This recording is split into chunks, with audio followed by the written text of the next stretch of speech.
Yes. Yes, we can. We can. We can do it. We can do it. We can do a podcast. There. I don't need so much of my bookcase showing. I'm just going to move that camera. There we go. It's the top of my head. Oh, we're live. We are live. Going to start the podcast. Y'all ready? Y'all ready for this? Dance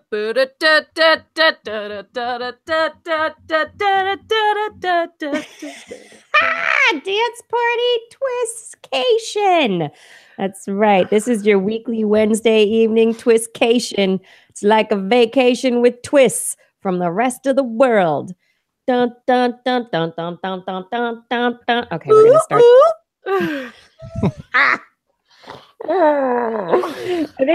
You know what's funny is I can't even tell you what decade it was from. I don't know, but I know it was I know it was before your time. It had to be. It had to be a really long time ago. It had to be. Everybody, lion's breath. There we go. Okay. We're going to do this. Okay. Ready to start the show in 3, 2.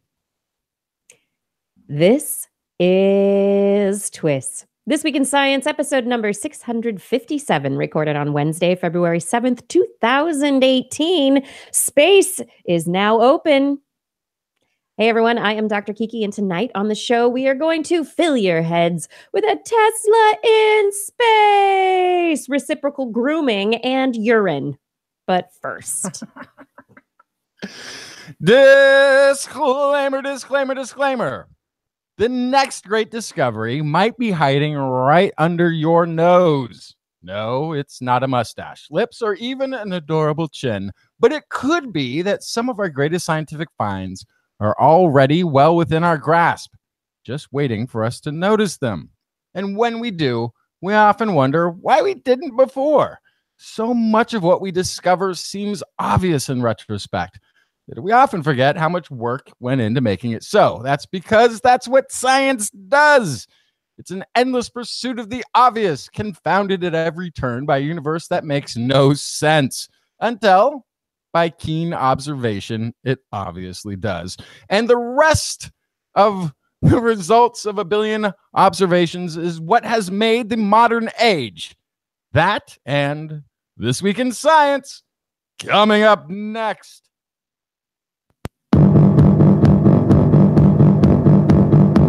I've got the kind of mind I can't get enough. I want to learn everything. I want to fill it all up with new discoveries that happen every day of the week. There's only one place to go to find the knowledge I seek. I want to know what's happening.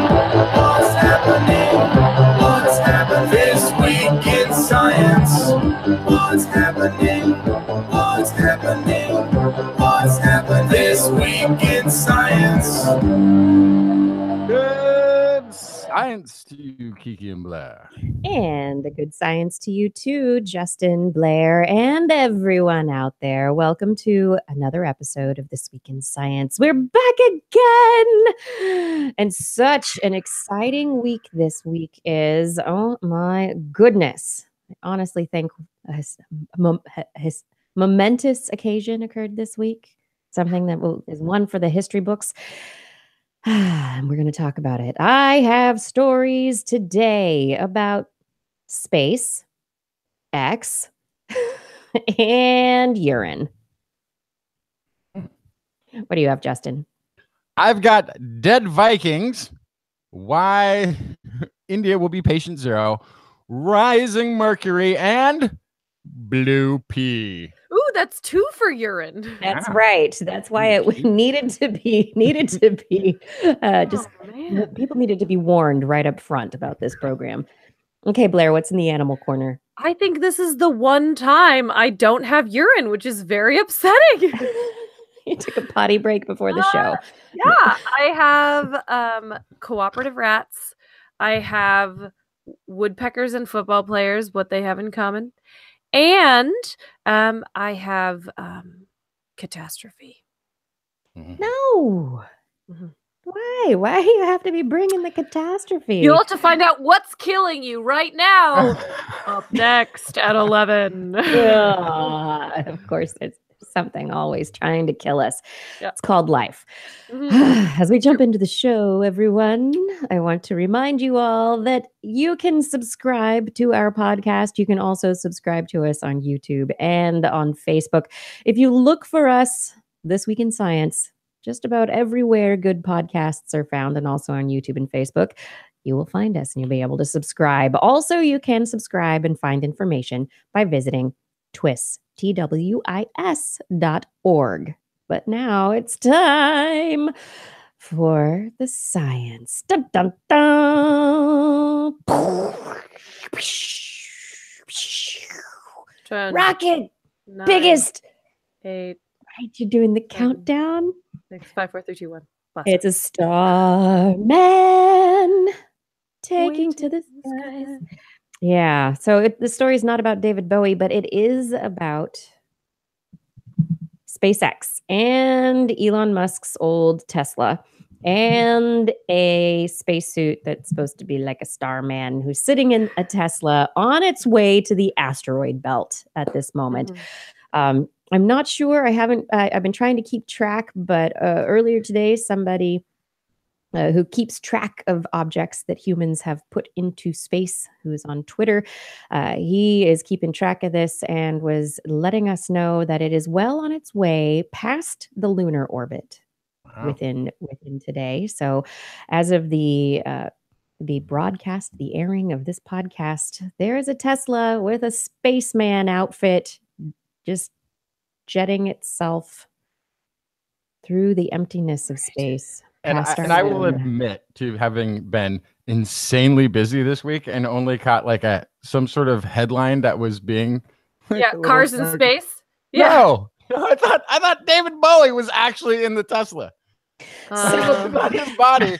They're like, well, no. This is his last wish. We finally found a good way to do it. And like, okay, I'm like, I bought it. Like, I didn't read the article, which would have been, well, actually, David Bowie's not into space. But that's was my takeaway. I'm like, did they really send David Bowie to space in Tesla? Because that would be pretty awesome. Yeah. Well, the Tesla is the big folly of this news piece, actually. The Tesla. Red herring. It is the thing that people are kind of talking about, but it is not the thing that is the most exciting at this moment in time. As of yesterday afternoon, SpaceX launched the Falcon Heavy rocket, which is about twice the size of any other rocket on Earth. And they launched it with almost 100% success. The rocket itself launched quite successfully, no mishaps whatsoever. It jettisoned its two of its three booster rockets, which landed in this choreographed, beautiful balletic landing at almost exactly the same moment. It was beautiful to observe. That was the coolest part by far. Yeah, the fact of engineering and technology enabling such precision in these big explosive things that go boom and have rocket fuel involved. But this Falcon Heavy rocket, it successfully this was its test launch to show proof of concept that this is a lifting vehicle for extremely large payloads to be taken not just into Earth orbit, but to be taken past Earth orbit. And that was the point of the jettisoning of the payload Tesla cargo, that if it was able to reach a speed and a velocity that would allow it to escape Earth's gravitational field and to move into a trajectory that would take it past Mars. So proof for Elon Musk and his dream of one day putting people on Mars, that we can get a vehicle there using his rocket.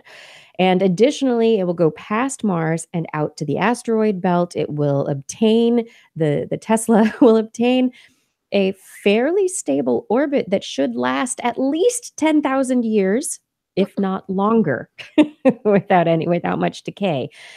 Now, the rocket itself, because it was so successful, showing proof of concept, what it means is that we are going to see companies hiring SpaceX and the Falcon Heavy rocket system for launches, for scientific and other payloads in the future. And it says to SpaceX, go for your big Falcon rocket. The BFR is the next rocket in line. It's going to be, and it may, that F in the middle may or may not actually stand for Falcon.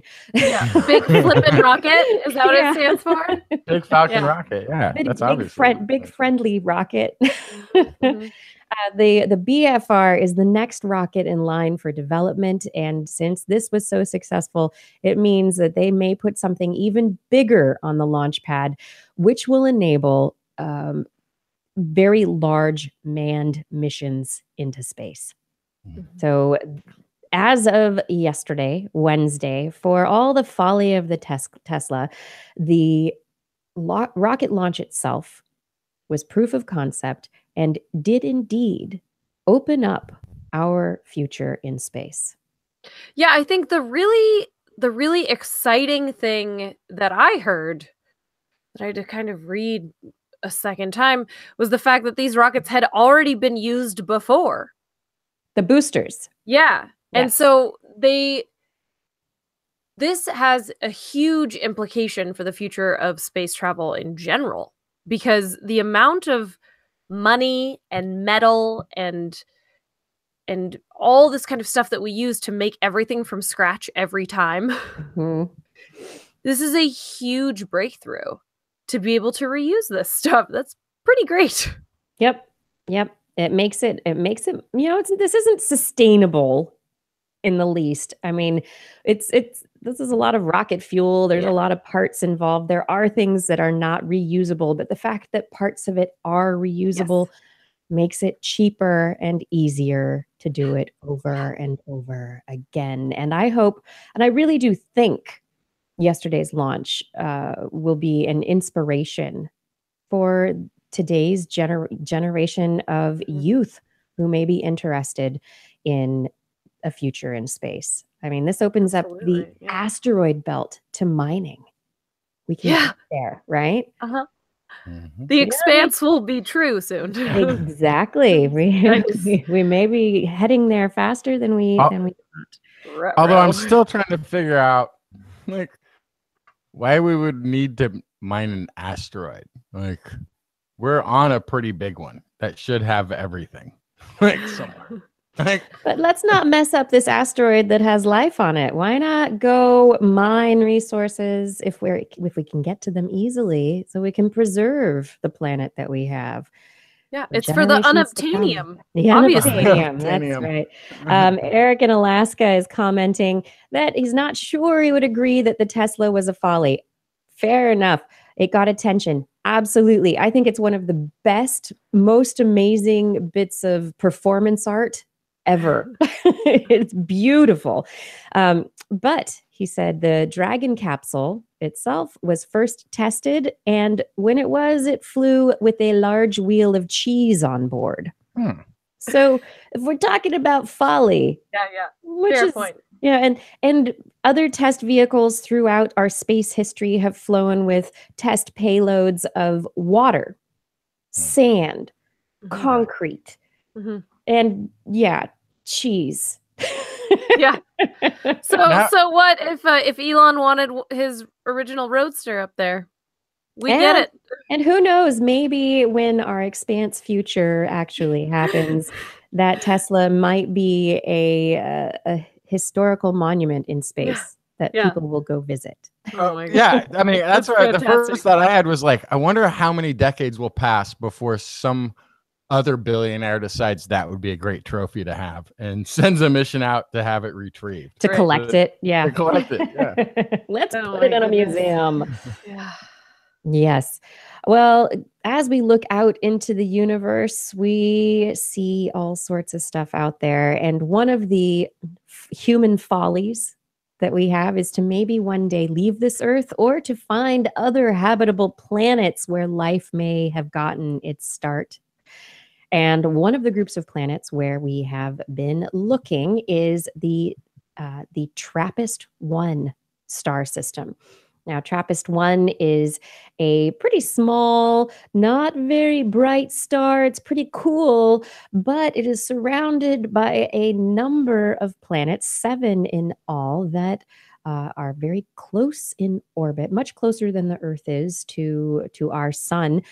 But close in orbit, they orbit around the TRAPPIST star very quickly. They're all rocky, and seems as though they have atmospheres of interest.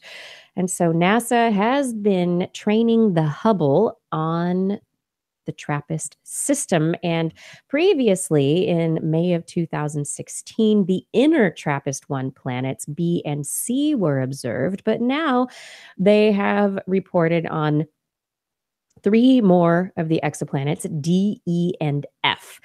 And these atmospheres are of particular interest because when you look at the spectra, the waveform spectra of planets, they look at how there are particular signatures, light signatures that occur as light passes through those gases.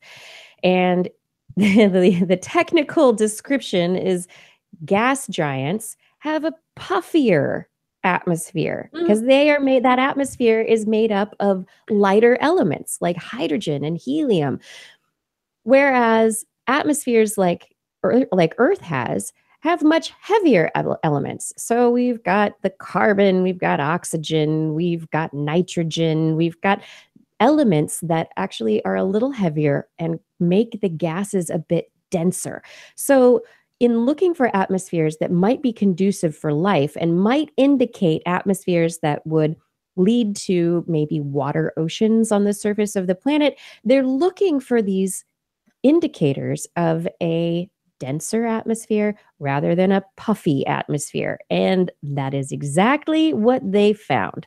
So in these 3 TRAPPIST planets, they don't see puffy.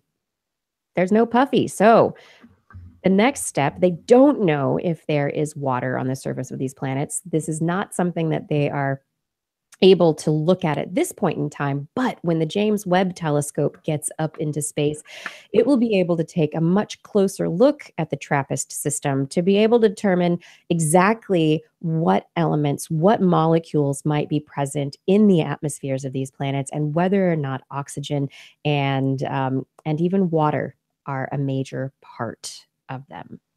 So next step on the TRAPPIST system. This system is very interesting and exciting. It formed very differently from our solar system. So in addition to being of interest because there are these rocky planets within the quote unquote habitable zone of its star where life could potentially be growing, it's also allowing us to look at a star system that has rocky planets that came to be in a different manner than our own solar system. So it can help us, through observation, kind of answer questions about solar system development over time. What kinds of situations lead to certain kinds of systems?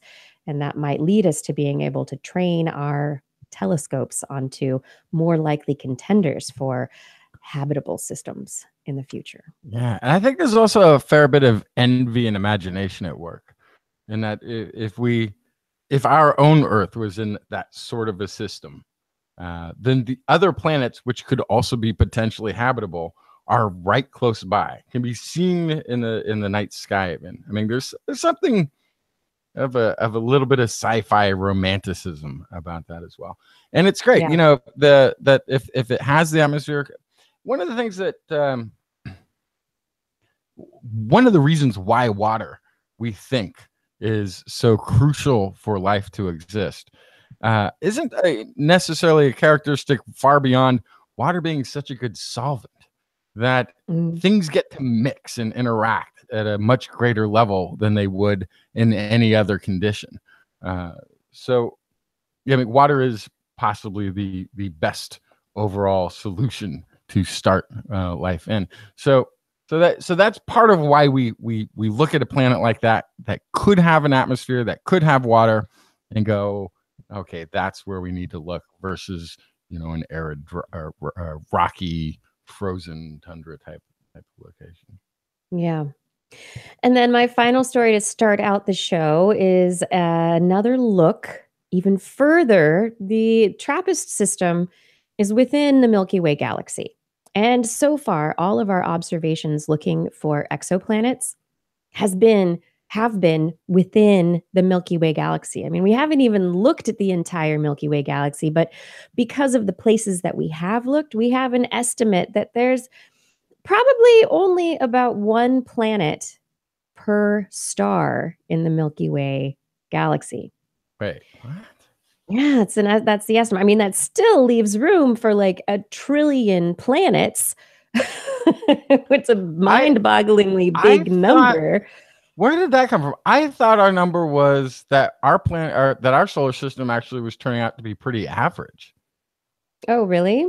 Yeah, I don't know about this one per star. I thought it was in the like 7, 8, 9 range. That's curious. Well, I will look. We'll I have to will fact look check. that up. Yeah. Oh, I'm sorry. Something just started. I hate autoplay advertisements. Whee! That was big in my ears. Hello, website. That was annoying. No, this is something that we will, that I will look up to confirm. Yeah, but as far as I am aware, there's about an average of one planet around every star. Now, because of the different types of stars that there are, that doesn't mean that all of the big stars, that maybe they don't have planets. Gotcha. And so there's it for the type of star that we're probably an average solar system, but not all stars have planets, and not all planets have stars, right? There are supposed to be wandering planets out there who have escaped the gravitational confines. Yeah, the rogue planets. But that's not exactly what this study is about. This study, published February 2nd in the Astrophysical Journal Letters, researchers used information from NASA's Chandra X-ray Observatory and a technique that's called microlensing, which we've heard of before, to study a distant quasar galaxy. But in their distant quasar galaxy, that's a galaxy. That's not in the Milky Way galaxy, right? This is not something within our own galaxy. We use this gravitational lensing, usually to be able to, as space-time is warped around highly gravitational objects, massive objects, we can use the way that it is warped to be able to bring distant objects kind of into closer focus, as if there were a lens in between us and that distant object. That lens is just space-time, which is fascinating. But now they're not just using this gravitational lensing, they're using microlensing, which allows them to get even higher resolution on very distant objects. And what they have posited is that their microlensing technique has enabled them to spot exoplanets in this quasar galaxy. Planets, little teeny tiny planets in a galaxy far, far away. So this is, it's still, they're publishing their work in the hopes that other researchers will take a look at what they've done and help them determine whether or not they're right. But as objects move very quickly, and they say that planets, because they're so small, and in this lens, this lens, micro lens that they have, they'll just pass these objects. Planets will move really fast through the lens. And so they'll move faster than stars, which are larger and not moving in the same direction and moving differently. And as a result, they want to know whether or not other researchers think they've gotten it right. But if they have gotten it right, it brings the estimate outside of our galaxy that there are approximately 2,000 2,000 extragalactic planets for every star beyond the Milky Way. So whereas there's possibly only one planet per star in our own galaxy, there are 2,000 times that number beyond us. I'm having trouble with this. But like I mentioned, the rogue planets, that's one aspect of this, that there are possibly that many, many galaxies contain rogue planets wandering through the galaxies. Maybe there are rogue planets wandering between galaxies. But Kiki, that's so many. It's so mind-bogglingly huge. It's trillions upon trillions of possible planets. But then at some point, don't you just call them asteroids? Yeah, I guess so. Really big asteroids. Comments like, I don't think definitions. Oh, come on. If you're not around a planet, if you're not in orbit around a planet. You mean around a star? A star. Thank you. If you're a planet not orbiting a star, you're cold and dark. If you're not in orbit around a planet, you're not a moon. If you're not in orbit around a sun, you're not a planet. I mean, this just is, we got to get the definition. If Pluto's not a planet, then neither are these intergalactic big objects floating about. It's just not. We'll just call them BFOs. Yeah. Yep. Big friendly objects. Big friendly objects. Big free range objects. Mm-hmm. Yes. That's right. Free range planets, as says Bleak in the chat room. Yeah. That's a lot. That's a lot of planets. A lot of planets. There are probably many dark ones, and cold ones, but the mind boggles at the possibilities of what is out there. What's outside our solar system? Yeah, what's outside our solar system, outside our galaxy, what's outside? Let's keep looking out, everyone. Up and out, up and out. There's just so many. While Blair collects her wits a little bit, she's mind blowing a little bit. Justin, what you have? You know what's not friendly? What? A great heathen army. True. Or the great Danish army, depending on who you ask. Oh, my ancestors. Big friendly army. You're really with them. So this was a great big group of Vikings led by the three sons of Ragnar Lothbrok against the Anglo-Saxon kingdoms. It's a team of archaeologists led by Kat Yarman from the University of Bristol's Department of Anthropology and Archaeology. He's discovered that a mass grave, which was uncovered back in the 80s, dates to the right time frame to be a burial site for the Viking army fallen. Early dating of the site had put the precise dating into some question. The results they got from these large groups of bones were coming back scattered over several hundred years. Now, part of the problem was they found things like coins that were dated within the 872 to 875 AD. So the coins were all minted within 3 years of each other. There were Viking weapons and artifacts, axes, knives, those sorts of things that you would expect to find with the Vikings. Those were there. And yet the carbon dating was coming back over hundreds of years, confounding any definite pegging down. And there's historical records that also show that the Viking armor wintered in this location. This is Repton, Derbyshire. There's records that say that that Viking army wintered there in 1873, and it drove the Mercian king into exile at this time. So there's good records everywhere except with the hardcore science record, which was flailing about a wide range. So pretty interesting place they found here. There was several Viking graves and deposits of nearly 300 people underneath a shallow mound in the garden of a church. Probably had really good roses growing there with that much. Right. Well fertilized. And so there was an Anglo-Saxon building that was partially ruined before being turned into a burial chamber for a lot of these bodies. One room was packed with commingled remains of about 264 people, around 20% of whom were women. So again, we find female Vikings being right there in the midst with the dude Vikings. And it doesn't say that 20% of Vikings were women. It's just 20% of the dead. They may have been 50-50, but maybe women were much better fighters. You know? Yeah, maybe they survived much better, right? So everything that is pointing to this is that great heathen, great Viking, great friendly army. But the dates are wide ranging. So previous radiocarbon, this is Kat Yarman. The previous radiocarbon dates from this site were all affected by something called marine reservoir effects, which made them seem much too old.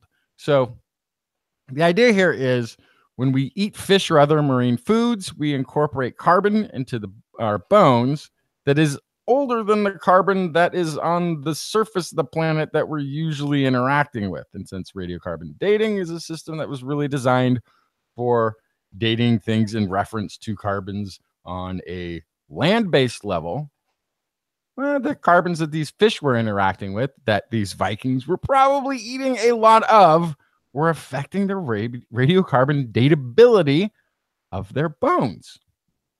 So they went back, they did some estimates on about how much seafood each individual may have been eating, and it kind of set them back into the right range of the late 800 ADs.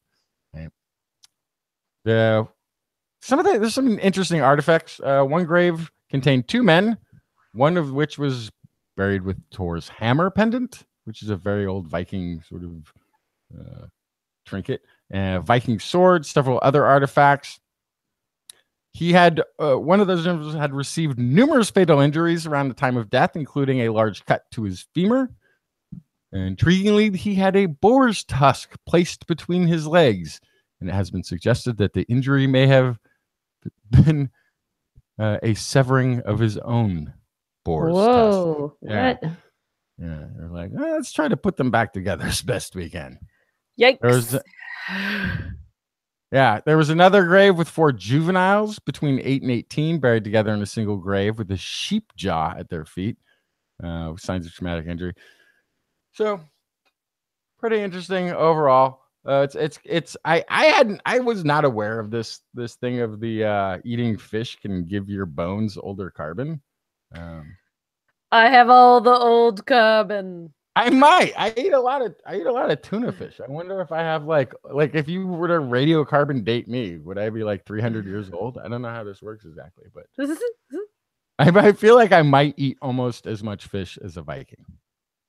Probably. Take a liking to a Viking. They smell like fish. In other news, research shows that dye and methylene blue. You know what methylene blue is, right, Kiki? Yeah. What do you use it for? All sorts of dyeing things blue. Right.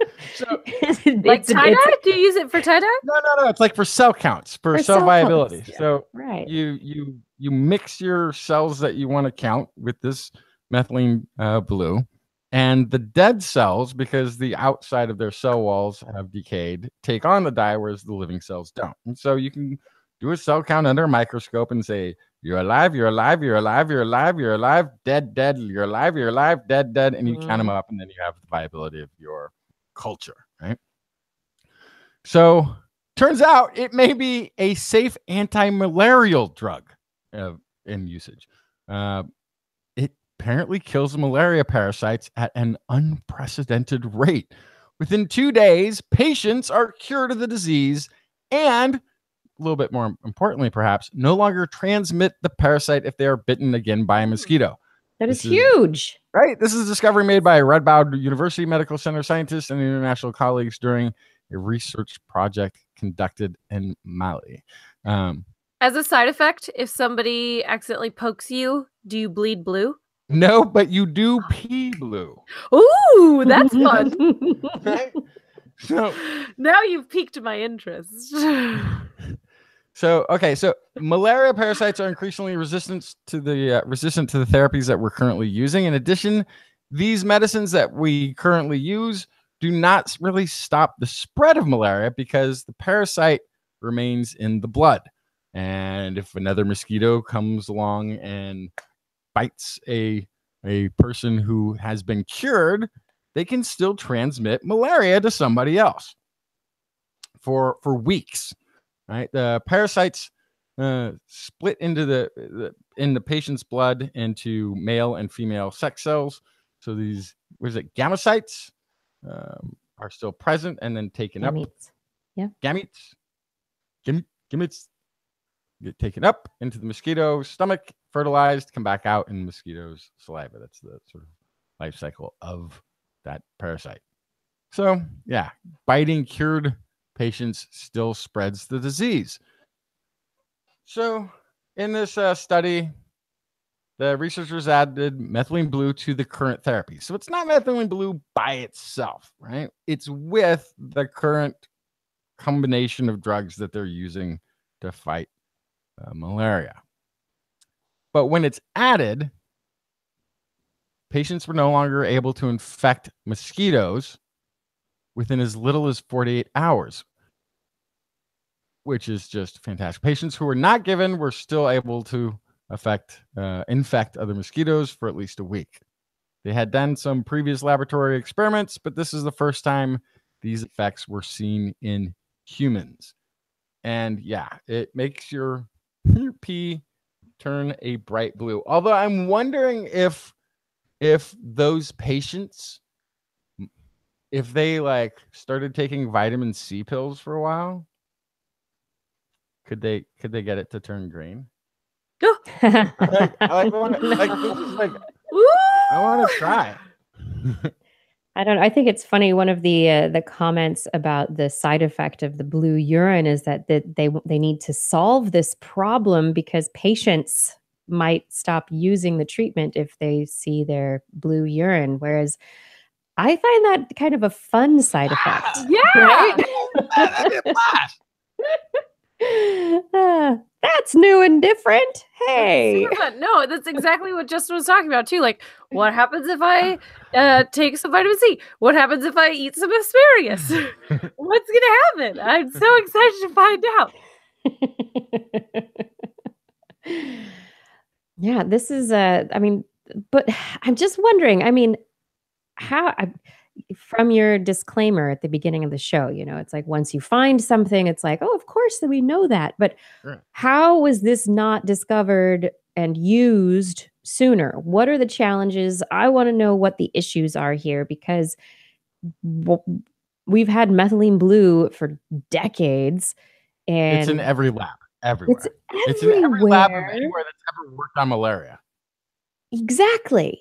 So Yeah, there's a schism here somewhere and I don't understand and I want to know more. Right. And part of what the story I want to hear is why would you try this in the first place? Like, was it like an accident in the lab? Mm-hmm. Like, oh no, those you weren't supposed to give to the rats. That's actually what we're supposed to put under the microscope.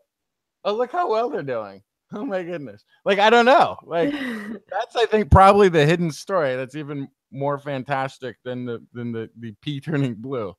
But there is an article. So this article probably this methylene blue for treating malaria from the article, the description of the intervention. Paul Ehrlich discovered that dyes that target certain microorganisms and leave the surrounding tissue unharmed could be used as drugs.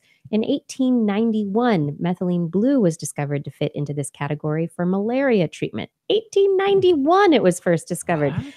It has high affinity for Plasmodium parasites and low toxicity to patients. Ehrlich's students continued to trial methylene blue, but it was not sufficiently effective to supplant the standard treatment with quinine. But since then, methylene blue has been approved for the treatment of methemoglobinemia, prevention of urinary tract infections in the elderly, treatment and prevention of ifosfamide-induced neurotoxicity, and intraoperative visualization of nerve tissues, endocrine glands, and fistulae. It is a tricyclic phenothiazanine drug with a characteristic blue color. Its half-life in humans is 5 to 10 hours. Usual daily dose is 200 milligrams. The bioavailability of methylene blue after oral administration is 72% with peak plasma concentrations after 2 hours and an elimination half-life of 18 hours. So anyway, I can it's maybe buy some of this over the counter and turn my pee blue just to... It sounds like it. It sounds like it. Yeah. That is pretty great. And perhaps the next twist short.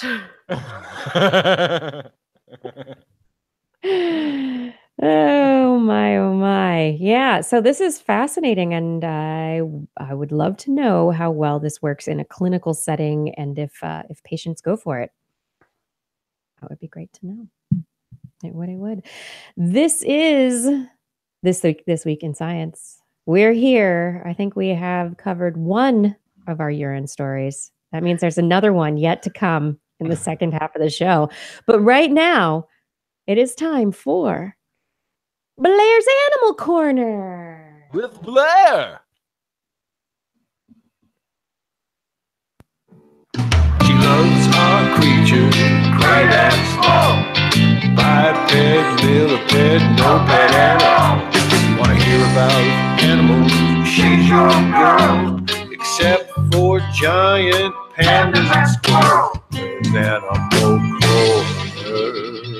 Yeah, Blair. Oh, I have some exciting news. First, rats cooperate. Wait, we knew about that.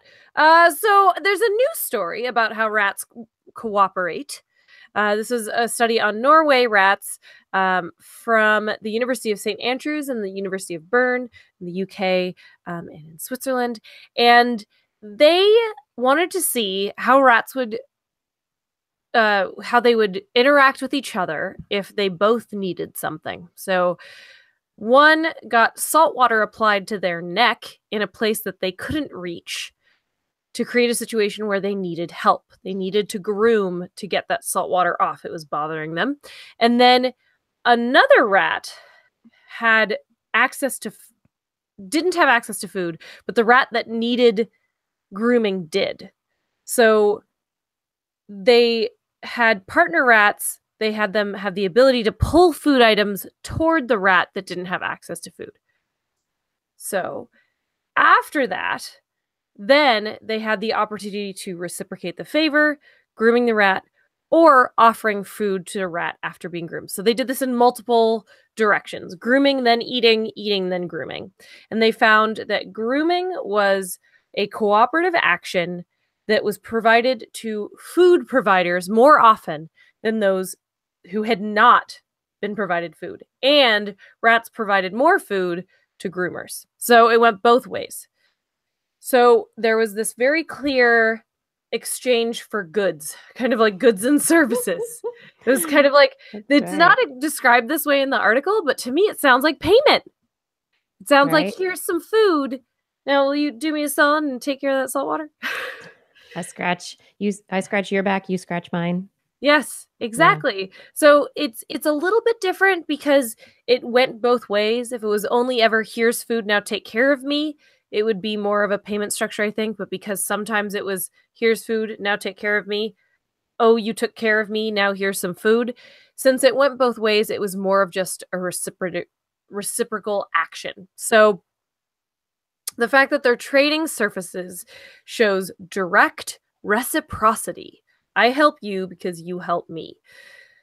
So this is something that, this is the age-old story, that this is something that previously was thought to be cognitively demanding and therefore unlikely to show up in non-primate species. Well, shocking. Here it is. The thing that I found so interesting about it, though, is that it does kind of have this weird similarity to a bartering or payment structure. So it's not grooming for grooming, food for food. It's not, I remember much, much later that you took care of me a long time ago, so I like you. It's an exchange, one for the other. So You scratch my back, I'll retile your kitchen. there you go. Exactly. So that's why the paper is called Reciprocal Trading of Different Commodities in Norway Rats. So this is something like a barter or a payment system that rats do. We know rats are very smart. We know rats know who their friends are and show kinship. But now we also know that they're willing to exchange food for goods and services. Yeah, I think the different goods and services is the most interesting aspect. Yeah. That it's not simply the food related thing. And we talk sometimes taking it to the kind of the anthropomorphization. In psychology, reciprocity is a huge aspect of sociality. That Right. reciprocity is part of the glue that builds social ties, where if you do something, it's like we've talked about it before. So if Justin at the car dealership gives somebody a cup of coffee, hey, do you want a cup of coffee? You know, then the person Has to buy a car. Has to buy a They're car. now in debt. Yeah. They have no choice. Well, they're less likely to assume that you're ripping them off, really. Yeah, it starts building. It's building a little bit of trust back and forth. It's this: I gift you, you give something back to me. It's often, why if somebody invites you to dinner or to visit their house, you bring a gift with you when you come. You are exchanging these goods for a social event, and it's something that definitely is part of human behavior. We don't often understand exactly why we do these things, but that it is good to do it. And Right. sometimes just saying thank you or being kind is a gift in itself. And so there are multiple levels to well, and it's reciprocal also behavior. We've talked on the show a bunch about the biological root of quote unquote morality too, because that's something that a lot of people think is uniquely human. But a lot of these things that we consider to be moral, helping those in need, being kind to your neighbor, this is written into our being because it's how you stay alive. Absolutely. I mean, we've shown this in extremely social animals like rats. We've shown it in really solitary animals. Still, there is something to be gained by not being a jerk. Ultimately. Yeah. There's a reason. Right. There's a reason we call jerks jerks and why we don't like them. It's because it's beneficial to everyone to be nice. It is. Yeah. That's right. You people out there, it's beneficial to be nice, says Blair. And moving on to something that's not so nice, hitting each other repetitively. Did any of you watch the Super Bowl? I did. It was a fabulous game. Okay, well, it was great. In light of that, let's talk about our favorite little element of football, chronic traumatic encephalopathy. Yeah, and there was one player early in the game who got his head knocked and he hit it on the ground and he was out on the ground, taken to this. Cook's got he did some really weird thing. He actually, what was odd is when I saw it, he looked disoriented actually before he got hit, but he got hit helmet to helmet and was out. And that was probably the scariest hit I had seen, the collision I had seen all year.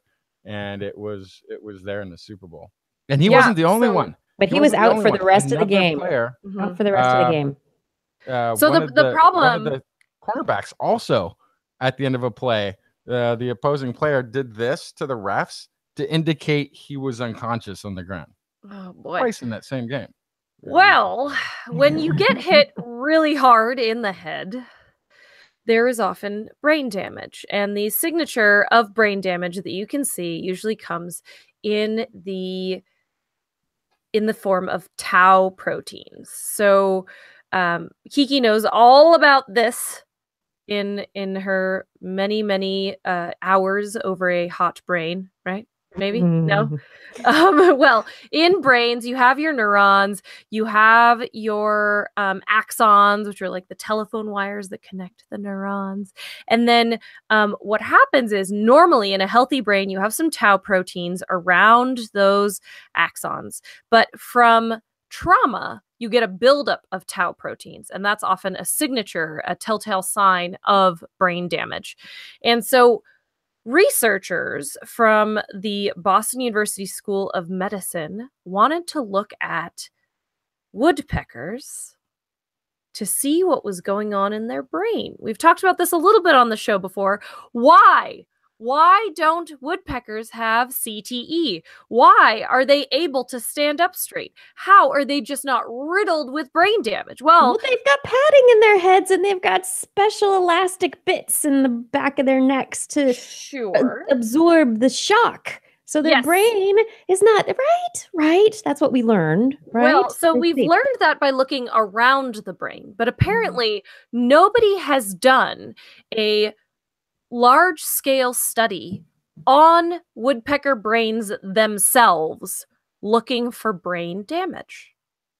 So this study is fascinating because the Field Museum and Harvard loaned researchers bird specimens from over 50 years of specimens. All of these specimens were pickled in alcohol, and they used downy woodpeckers, and then they use non-head injury prone red-wing blackbirds as a control. Right. Red-wing blackbirds do not throw their head repeatedly against wooden objects. No, blackbirds, they're singing in the dead of night. So that's a very good baseline to look at the brain. And then you can look at the downy woodpeckers. They took these bird brains, quote, the brains themselves were well preserved. They had a texture almost like modeling clay. Kiki, yes? Maybe? That's Pickled a brains? brain. Pickled brains. I've always thought of them more like garbanzo beans. Okay, garbanzo beans. Very good. Then they took incredibly thin slices, less than a fifth the thickness of a sheet of paper. And then they stained the brain tissue slices with silver ions to highlight tau proteins. They found woodpecker brains had far more tau protein accumulation than blackbird brains. So, based on what that usually means in animals, we would call that a sign of brain damage. But we can't say that for sure. All we know is that there's extra tau present in woodpecker brains, which is a brand new discovery. What now we have to look at is if pecking was going to cause brain injury, why, over 25 million years of woodpeckers, would they still be banging their head against wood? So there's something else going on here. And the expectation is that potentially the tau proteins in woodpecker brains are part of a protective adaptation and might not be pathological. So the next step one would expect is to try to dissect brand clean woodpecker brains from woodpeckers that have never hit their head upon wood. So this is a very interesting question to me also, because there is a question among the Alzheimer's literature as to whether or not, and this is where the tau and the chronic encephalopathic disorders, this tau protein, we're using it as a marker for disease because we see the plaques, these tangled proteins building up in diseased brains, in damaged brains. So it's correlation, but we don't know if it's causation. Right. We do, and so this is an interesting point to be bringing in comparatively and evolutionarily. What are the tau proteins doing? Are they just a byproduct of damage? So is the cause, whether it's smacking your head around being a football player, you know, for the the brain damage that leads to disorders and degeneration later in life is that the physical damage, the stretching that leads to other metabolic issues in the nerve cells, and then the tau protein production. Same for Alzheimer's disease, but a more immune system cause that leads to damage, that leads to tau production. That's a marker, but not the cause. And is this, again, a marker and not a cause in the woodpecker brain? Where though maybe the brains themselves are not damaged enough to cause debilitating neurodegeneration within their lifetimes. Right. And so the further we can figure out what's going on here, believe it or not, this could actually help us on our way to figure out how to treat neurodegenerative diseases and how to prevent them. This could actually help us save brains in the future. So the more we can know about the origin of the tau proteins, the function of the tau proteins, why they're there, and how the woodpecker is able to exist can actually help us protect brains, which would be pretty great. The other thing that's really special about this study, which I think we've talked about a little bit on the show before, but for anyone who's gone through a museum collection and seen thousands of dead birds in jars or in roll-out drawers or all these sorts of things, this is exactly why those collections currently exist, and this is exactly why they're so important. So the Field Museum, they have one of the world's biggest and best bird collections, most diverse, all these sorts of things, and they get hundreds of requests for specimen loans every year. They specifically chose this one because it had real-world applications, and they were able to send specimens that were collected as far back as the 1960s. These specimens, these bird brains in jars, were cared for over 50 years until they were eventually cut up and used for this experiment. So these museums hold an immense catalog of information that we don't even know yet. And as much of a bummer as it can be for someone who loves animals to see drawers full of dead birds, that could actually not only help us, but help other species in the future. And museum collections are just so important to the field of science. It's a really good demonstration of that. And if you don't love dead things, you really don't love animals. You know what? Fair point. All about dead things. Yeah, that's very true. It's very, very true. All right, everybody. It is time for us to take a quick break. This is This Week in Science. We will be back in the second half of the show with urine and thermometers and a lot more. So I hope that we will see you there in just a few minutes. Stay tuned for more This Week in Science coming up in a minute.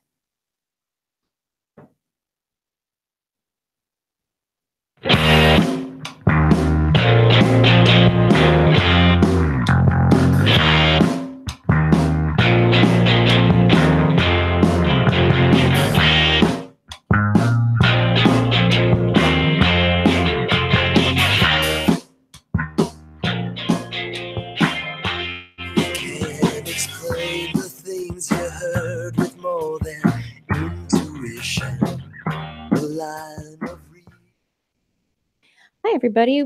Thank you so much for joining us this evening. We do appreciate you being on this pleasure cruise of science that we like to call Wednesday evening.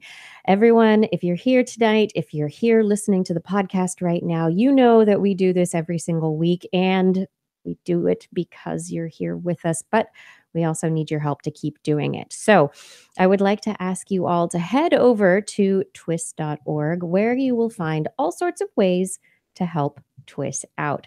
This Week in Science is supported by your donations. We are not currently supported by any advertising. It's you who help us keep this show going, help us keep the lights on.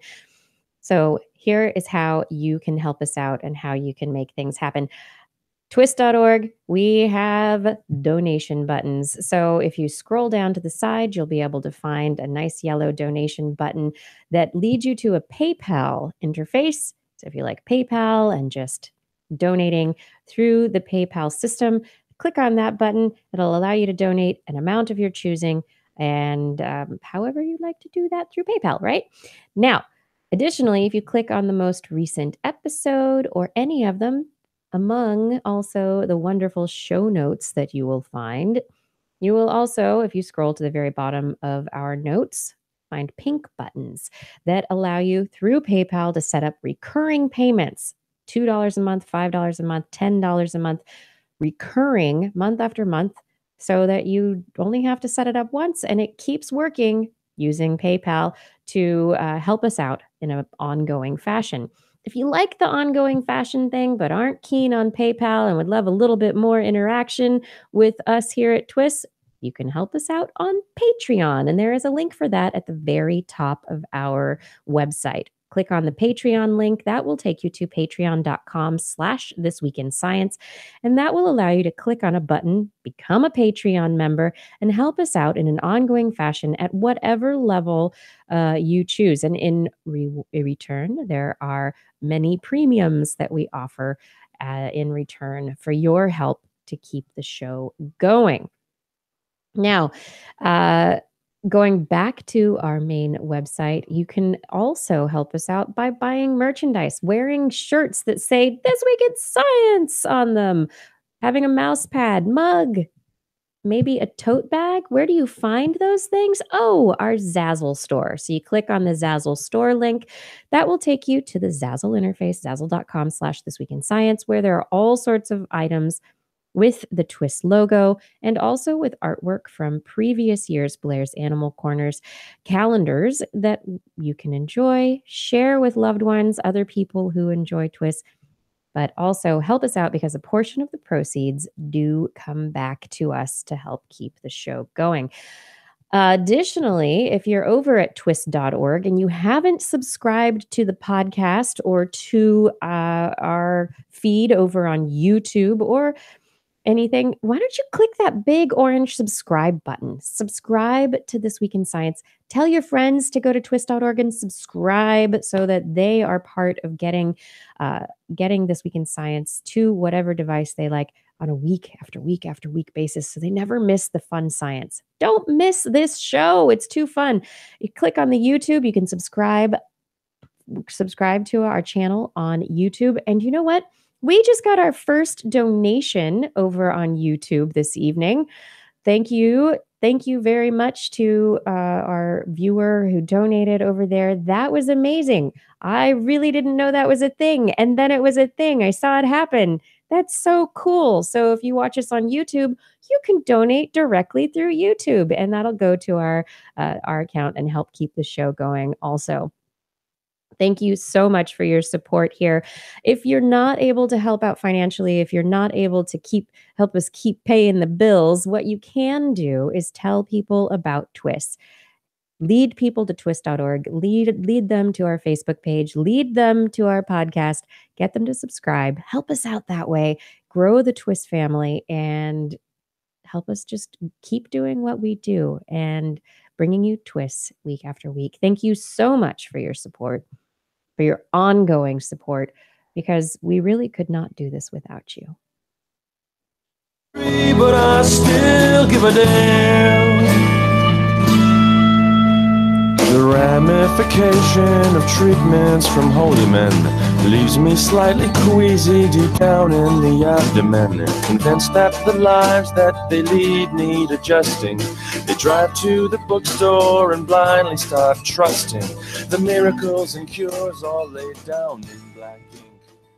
And we're back with more This Week in Science. We are back, and I know what time it is right now. It's time for... What? Yeah, it's time. It's time for This Week in What Has Science Done For Me Lately?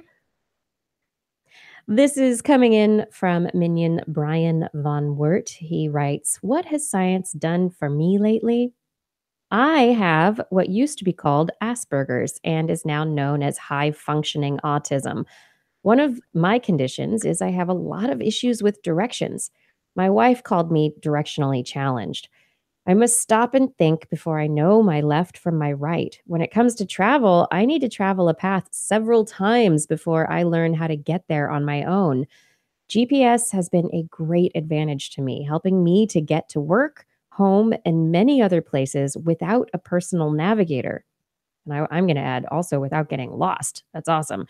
Thanks to GPS, I have been able to see Gettysburg, Yellowstone, and the Grand Canyon. I haven't seen those places yet, so I'm jealous. Road trip, TWIS road trip. TWIS road trip. Yeah, GPS is amazing. It can. I remember years ago not having these wonderful GPS devices, these palm of the hand, amazing magic computer machines that we have now, and having books of maps and compasses and my trunk full of maps to be able to navigate to various places and print out a MapQuest map. That was later. Yeah. That was a little bit later. Yeah, but it is a different world now, and I can just imagine the freedom that it would be allowing you, Brian, to be able to get places easily and hopefully without mishap or minimal mishaps. But yeah, just make sure mishaps are just adventures you didn't plan on. That's right. As long as it wasn't a mishap, like you're looking at your phone and not looking up and you step into the road, and that's not. Don't do that. Don't do that. Brian, thank you so much for writing in. I appreciate you sharing this with us and sharing it with our audience, allowing me to read this on the air tonight and to take a moment to stop and think about the wonders that GPS and technology are allowing us today, and people who are directionally challenged, which every time you go to a new city, sometimes it's hard to get your bearings, and GPS can really help you out. Everyone out there, if you would like to write in, please do. Let us know what science has done for you lately. What has it done? Share it with us. Tell your story, because it does give us time to stop and think about these things. And I think we all need a moment to stop and think and appreciate what it is we have in this moment that is the future. We live in the future. Come on, tell me how science is helping you, everyone. Leave us a message on our Facebook page, facebook.com/thisweekinscience, or you can email me, Kirsten, Kirsten, at thisweekinscience.com. We're going to keep it going. Keep it going. I want to get this full year in, everyone. Help me make it to Earth Day. 1 year of what has science done for me lately. Let's do it. You need to write in if you haven't yet. Come on, get on the computer. Send me a note. Carrier pigeon. Write it in. Justin, what kind of science do you have for me right now? India may be home to the next multi-antibiotic resistant pandemic. Retro. Not yet. However, millions of unapproved antibiotics are being sold there, according to a new study by researchers at Queen Mary University of London and Newcastle University. Published in the British Journal of Clinical Pharmacology, they found that multinational companies continue to manufacture many unapproved formulations of antibiotics, despite publicly pledging to tackle rising antimicrobial resistance. So these findings highlight serious hurdles for controlling antimicrobial resistance in India, which has among the highest antibiotic consumption rates and sales in the entire world. Researchers examined figures for fixed dose combinations. These are antibiotic formulations composed of 2 or more drugs in a single pill, as well as single drug formulations of 118 formulations of fixed dose combinations being sold in India between 2007 and 2012. The team found that 64%, or 75 out of the 118, were not approved by the Central Drugs Standard Control Organization, and only 5 of the formulations were approved in the UK or US. The 118 fixed dose combination formulations gave rise to over 3,300 brand-named products made by almost 500 pharmaceutical manufacturers, including the multinational companies. So by 2011, 2012, this form of antibiotic combo pill made up a third of total antibiotic sales in India. Yet 34.5% of these sales were unapproved formulations. That's 300 million units of unapproved formulations. And many of these combination formulations were poorly chosen and likely to exacerbate resistance problems. Study also found that multinational companies manufactured nearly 20% of these and the single formulations that were sold. Wow. 20 of the 118 formulations manufactured by multinational companies had no record of approval, and only 4 of the 53 formulations had US or UK regulatory approval. And they keep throwing that in as though, or I suppose, because I guess the UK and US are supposed to be higher regulatory standard. Right. They know more and regulate more strongly. However, there has been a lot of controversy in India about its Central Drug Standard Control Organization's ability to implement or even not able to implement or regulate, enforce, to to any enforce. of the standards that they propose. So that's also part of it.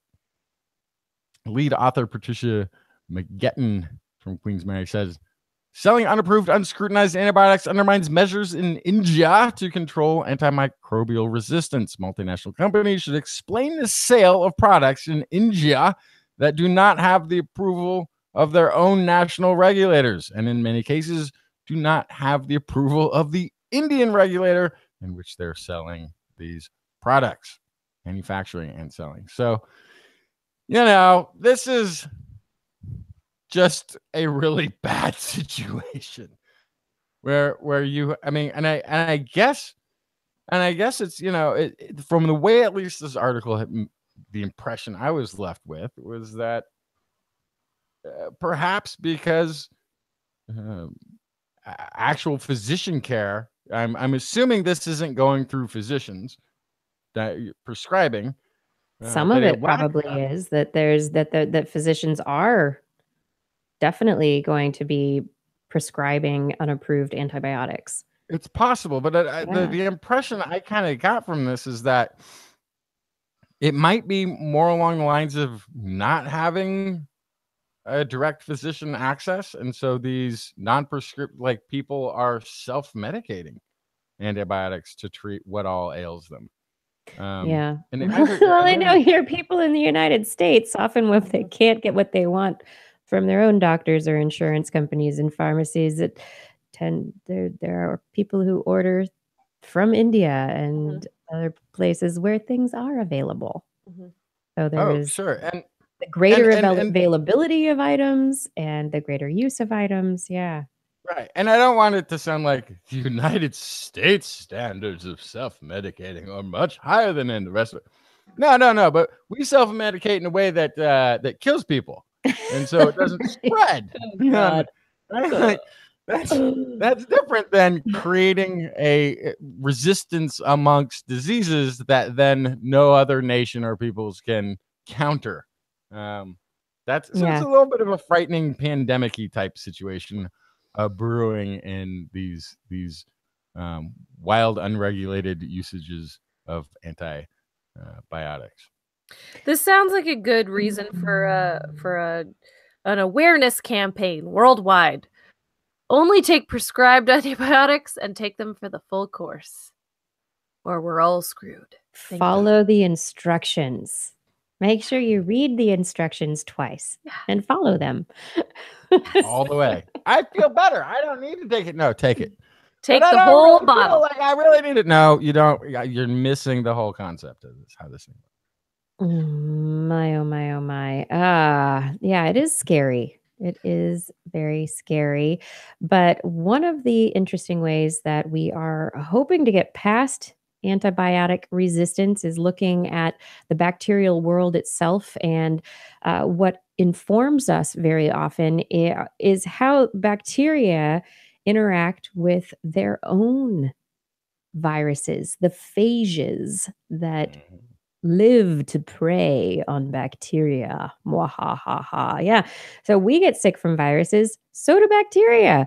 And so there is this ecosystem that is full of things. And all right, I got a story now about bacteria and phages and urine. Hmm. You're in Yeah. luck, everybody. You are in luck. So, researchers from Loyola University Chicago published in the Journal of Bacteriology their findings of the bacteria and phages that exist in the bladder microbiome. And they have discovered, well, it's been long known, according to one of the researchers, Catherine Putonti, she says the thought that there's not bacteria in urine is false. Mhm. Big picture is that there are a lot of viruses that are part of these bacterial communities as well. So that whole thing about you can drink urine because it's sterile. It's probably Actually, just might be true. You can probably drink Well- your own urine because it's your own microbiota, exactly. Okay, so but I'm you gonna- wouldn't want to drink someone else's urine. Right. It might and, be and also there's this fine. whole clean catch versus not Yeah, clean catch yeah. kind of stuff, right? There's this, but look, okay. So here's where I'm gonna get out ahead of your story a little bit because I haven't read it. You haven't read my story at all, and you're jumping ahead. What are you I going know, to say? I want to jump ahead just a little bit, just to what you're saying. It then doesn't matter if it's sterile.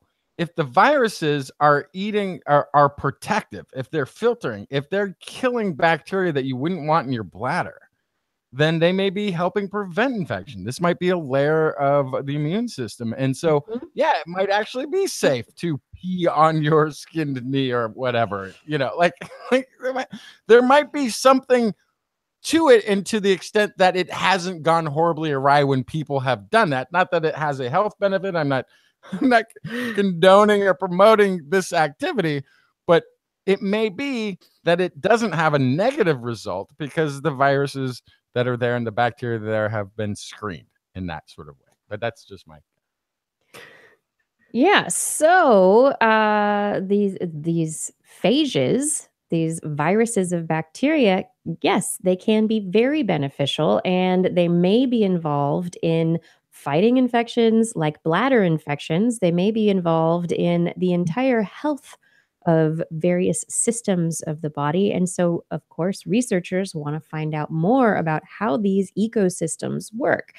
And so, for this particular study, they looked at 170 urine samples from women with or without urinary tract issues. Women are more often likely to contract urinary tract infections just as a matter of anatomy and how things are set up. The samples were collected by people studying the issues in women, and they used catheters to collect the urine from the bladders themselves so that skin or vaginal bacteria weren't messing up their analysis. This is a direct sample from the bladders themselves. They found 181 bacteria across various families of microbes, and they looked at their genomes. They analyzed the bacterial genomes using a tool called Vir Sorter, which uses modeling and viral genetic data to look for what are known as prophage sequences. Now, prophage sequences are segments of DNA that are like dormant viruses within the bacterial DNA. So when phages infect bacteria, particular phages, they will get into the bacteria and insert these sequences of DNA so that when certain environmental situations pop up again, they can use the bacterial cellular machinery to replicate and then feed on the bacteria once again. So these prophage sequences are indicative of having these bacteria having been infected previously, and the potential to the phage to reassert itself at some point. The researchers found 457 potential phage sequences in the genomes that they looked at, and about 86 of those bacterial genomes had at least one phage, if not more, up to like 10 phage sequences in some. 226 of the phage sequences were pretty right on the bullseye. They're considered high confidence sequences in that they're very likely to be these prophages. 97 of those 226 were similar to prophages found before, that have been seen before, and 129 have never been seen before. So Mystery. these are, they're mystery bacterial viruses. And they noted in the article that certain phages, Acetomycetaceae, were found in women with overactive bladders. And so there may be these phages for the Actinomycetaceae. Oh my. See if I can pronounce these very large bacterial. I guess. The phages, the viruses for that family of bacteria were really active in these women whose bladders are overactive, which may indicate that phages are involved in the health of the bladder, or at least in that aspect of the health of the bladder. And so this is bringing things together in a way that has not been observed before. And next, they're going to hopefully start looking into more aspects of the ecology of the bladder, of the lady's bladder, to determine whether or not phages can be used to manipulate that ecosystem in the future. Are we going to do you take an antibiotic to treat your bladder infection? No, maybe you'll take a phage in the future. Oh man, that'd be so cool. So it's and potentially different. And that's the thing, like I keep referring back to or thinking about, which is that viral load in infants. When they get to around age 2, they have the highest viral load in their guts that they're ever going to have. And those bacteriophages, they're viruses that are feeding on bacteria, are sort of screening.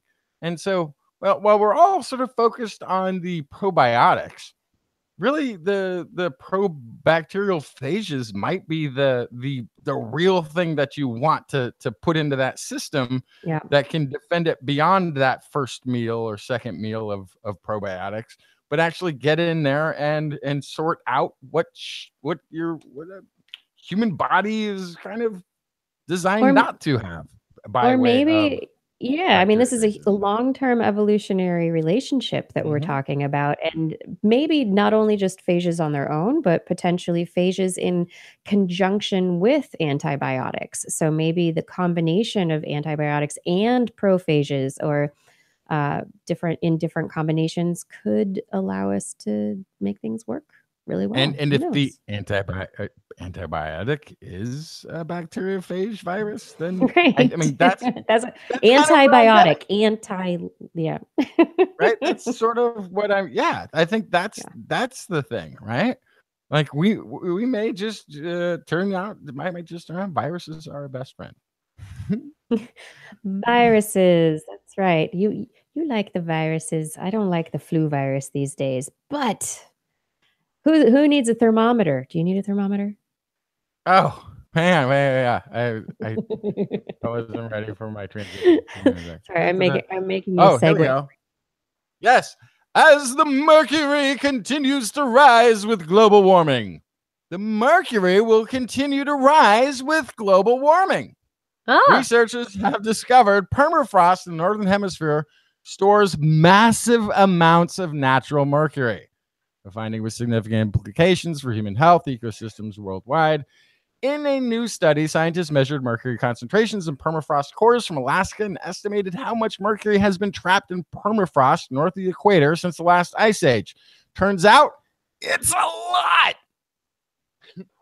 lot. Study reveals northern permafrost soils are the largest reservoir of mercury on the planet, storing nearly twice as much mercury as all other soils, the ocean, the atmosphere combined. Mhm. That's a lot, people. That is a lot. What? If you're curious, the study is published in Geophysical Research Letters, a journal of the American Geophysical Union. This discovery is a game changer, quotey voice Paul Schuster, hydrologist at the U.S. Geological Survey in Boulder, Colorado, lead author of the new study. We've quantified a pool of mercury that had not been done previously, and the results have profound implications for better understanding the global mercury cycle. I'm not going to be able to eat tuna anymore at all. Wait, what? Wait. No. Actually, it's going to be fine because now mercury is in everything. So unavoidable. What you eat. Yeah. It's just going to be everywhere. Yeah. Thawing of the existing permafrost layer in the northern hemisphere. Thawing could release large amount of mercury that could potentially affect ecosystems around the world. Mercury accumulates in aquatic and terrestrial food chains, has harmful neurological and reproductive effects on animals. So Bad. there would be no environmental problem whatsoever, though, if everything remains frozen. But it's not going to. Oh, damn. Just set up some fans, quick.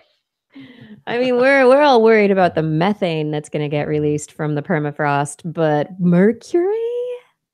That's going to end up in the rivers and the streams. The rivers and the streams like we used to. And it's going to influence the tuna. It's going to influence the salmon. It's going to high level. It's going to build up. This is a bioaccumulating. Sharks have a higher mercury content than tuna do. I don't eat sharks. Well, I hope. Hopefully not. Hopefully. Yeah. And since it's going to cause neurological issues, then you're going to have like crazy sharks, right? Yeah. Mad tuna, vicious salmon, who will be eaten by bears, who will go all cattywampus on us. So that's like, of all of the global warming stories and this slow change and that quick change, and this is going to happen faster and that's going to happen, and the silver linings of Florida being underwater, then all of a sudden we get a mercury dump on top of that. Stop it! That's too much. That's ridiculous. Yeah. We really need to start working on solutions, people. We launched a big rocket into space. We're going to be doing a lot more space stuff. We have technology and really smart people to make better technology. Let's start doing more solutions for solving climate change, reducing carbon dioxide in the atmosphere so that we don't warm the atmosphere as much as now is estimated it will warm. Please, can we do that? That would be really great. Okay. Yeah. Well, we could, if the planet and the warming is not going to, and the mercury is not going to kill us, we could just try to live forever. I mean, maybe we'll be like Elon Musk and live forever on another planet. But so last week I talked about naked mole rats, right? There's another story this week about naked mole rats. They're the gift that keeps on giving. They are. So last week was the question of, all right, they don't have senescence. They don't have this aging, right? How do they not do that? And then you were bringing up, well, maybe it's telomeres and, what's going on at the cellular level. Well, our questions are being answered because there's a new study that just came out this week in the Proceedings of the National Academy of Sciences looking at cellular senescence in these animals to determine whether or not their cells are acting like and aging like the cells of normal lifespan or the average lifespan of their related species. So naked mole rats live upwards of 30 years, which is very long for a rodent. And the question is, how exactly do they do that? They seem to stay eternally young and they don't get cancer. Well, when they are irradiated with gamma radiation, it turns out that there is something going on. Their cells can handle a lot more radiation than the cells of other rodents.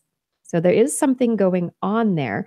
But just as in the cells of normal rodents, when damage is done to the DNA, it turns on cellular apoptosis processes, which is programmed cell death to lead to, which is basically senescence.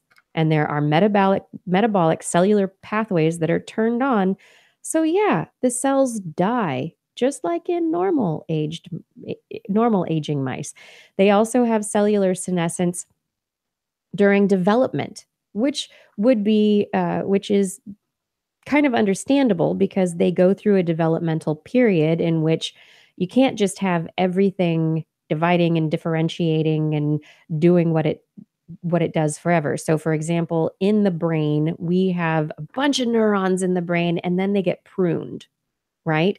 And it's this cellular senescence process that helps with the pruning of the branches in our brain to highlight the pathways that are the most important, the ones that actually work the best. Same thing happens in limb development. If you want to have fingers, you need to have some kind of cellular senescence that will cut little gaps between the digits, right? Otherwise, they'll all be stuck together and not mitten hands, and they won't be individuated, right? Horse hands.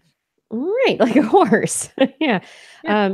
And so there are processes that cells divide and die. So the cells that connect areas, they die away, and then areas are separated. So these are important processes during development, and naked mole rats have them during development as well. There was and then during aging, when they actually hit old age, cellular senescence happens like normal, and so they don't live forever, right? So there is definitely something going on. We don't know why exactly they are able to live so cancer-free, but it's not because they don't have this process by which cells die. So like cancer, you would think that naked mole rats would have tons of cancer because if their cells aren't dying off, because that's part of cancer is unregulated cell growth, right? Unregulated cell division. And so normal processes in the body try and stop cell division. It's when you have this unregulation, this dysregulation, that you have tumor growth. And so you would think naked mole rats would have tumors all over the place, but they never get them. But it's not because they have this dysregulation. That's not what's part of it. So there's something else going on. So we know what it's not. We know what it's not. Yes. They have senescence. There's something else metabolic that's going on that we need to learn more about. And additionally, another species, not a rodent, but a bat, myotis. It's also very long-lived, can live up to 35 years, even though it has such a very small body size. Normally, small body size animals, they live fast, die young, right? They burn up all their energy quickly. Well, this is another study into a creature that is long-lived compared to its body size, published in Science Advances. Researchers looked at these bats and discovered they have a whole bunch of genes involved in telomere maintenance that are regulated and upregulated compared to other related small-bodied animals. Give me those. Right? Yeah. So these bats is ruining my it's ruining what? It's ruining my whole theory that long life and body hair are inversely related. They've got, bats have body hair. You don't have to be naked. Rats, they live a long time. Humans, elephants, dolphins, we all seem to live a long time. And then boom, Bats. furry little bat. Oh, Furry little bats. Yeah, so interestingly is that these bats, though, they don't express telomerase in their blood cells, and the researchers say this suggests that telomere maintenance in this species is unlikely to be mediated by telomerase, which is what's implicated in humans. And so if it's not the telomerase that is involved in maintaining telomeres, then there's something else going on, and they have identified 21 maintenance genes in this work that could be involved. And so this 21 was pared down from 225 genes. They're finding that some are evolving differently in bats or are expressed in a different way, can drive our understanding of how better to find ways to lengthen human health span without driving cancer. Dun, dun, dun. So naked mole rats, bats. Give me it all. Give it all to us. Come on, all the I'm just gonna eat information. 1 million rats and bats. Will that help? naked mole bats. I'll just That's what- acquire their power. That's how you acquire their power, by looking like a naked mole bat. Blair's Halloween costume for this year, folks. You heard it now. The naked mole bat. That's good. Oh boy. Get on it, Blair. I want to see it. Okay. Yay. Woo woo. And in other crazy, weird news, did you know that there's a whole bunch of clones invading the world? No. What? What? Yeah. Oh, marmor krebs. Marmor krebs, the marbled crayfish. Ooh. Researchers love the marbled crayfish. It's just a crayfish, it's pet store, whatever. Anyway, publishing in Nature and Ecology and Evolution, researchers have told the story of the marbled crayfish and its spread from a German pet shop across Europe over the last 25 years. It has spread over the entire world in pretty much less than 25 years. Yikes. Yes, this German pet shop was selling a species, Procambarus phalanx, that came from streams of Georgia and Florida. And then in the pet shop, suddenly there was a different crayfish, and they named it marmor krebs, marbled crayfish, because it was parthenogenic, and that was great. Yeah, we love parthenogenesis. It's all females. The females produce viable eggs, and then more females come. You don't need males. They just keep reproducing. Very easily maintained species. You can put one in a tank, and that single female would fill a tank that could then be sold and eaten or put in other fish tanks or around the world. And that's what happens. And so this wonderful cloning, parthenogenically reproducing female species has ended up in the wild. And it, in 25 years, spread around the globe. And it's an amazing story because the success in its ability to end up in all sorts of ecosystems, and it invades environments from Madagascar to Sweden. And there are genes in its gene sequence obtained by the authors that it's got some pretty neat adaptations. It can break down cellulose, so it can eat all sorts of things that other animals can't. There are a lot of things that this wonderful little species can do. But anyway, genetic changes, self-cloning, it's now taking over the world. Yes. Story to 11, folks. Well, you know what else is spreading around the globe? Uh-oh, what? Microplastics. Yay! We've talked about them so many times in the frame of ocean pollution. But have we yet talked about microplastics on land? No, I Wait, don't what? believe we have. I thought this was a problem for Yeah, ocean dwellers. It's a problem. In fact, terrestrial microplastic is a higher threat than marine microplastic pollution. There is an estimate of 4 to 23 times more microplastics on land than in the water. Sewage, for example, is full of microplastics. 80 to 90% of the particles contained in sewage are often microplastics, garment fibers, things of that nature, and that then gets processed in a sewage processing facility where they often make something called sludge, which is exactly what it sounds like. That is then applied to fields as fertilizer. Then microplastics end up in the soil. So a new study actually looking at the amount of microplastics in soils, in freshwaters, and just in general on land have shown it is a problem. Earthworms make burrows differently when they have microplastics present. And they also have a lot of health effects relating to microplastics in us. We've shown that microplastics actually can cross the blood-brain barrier or the placenta.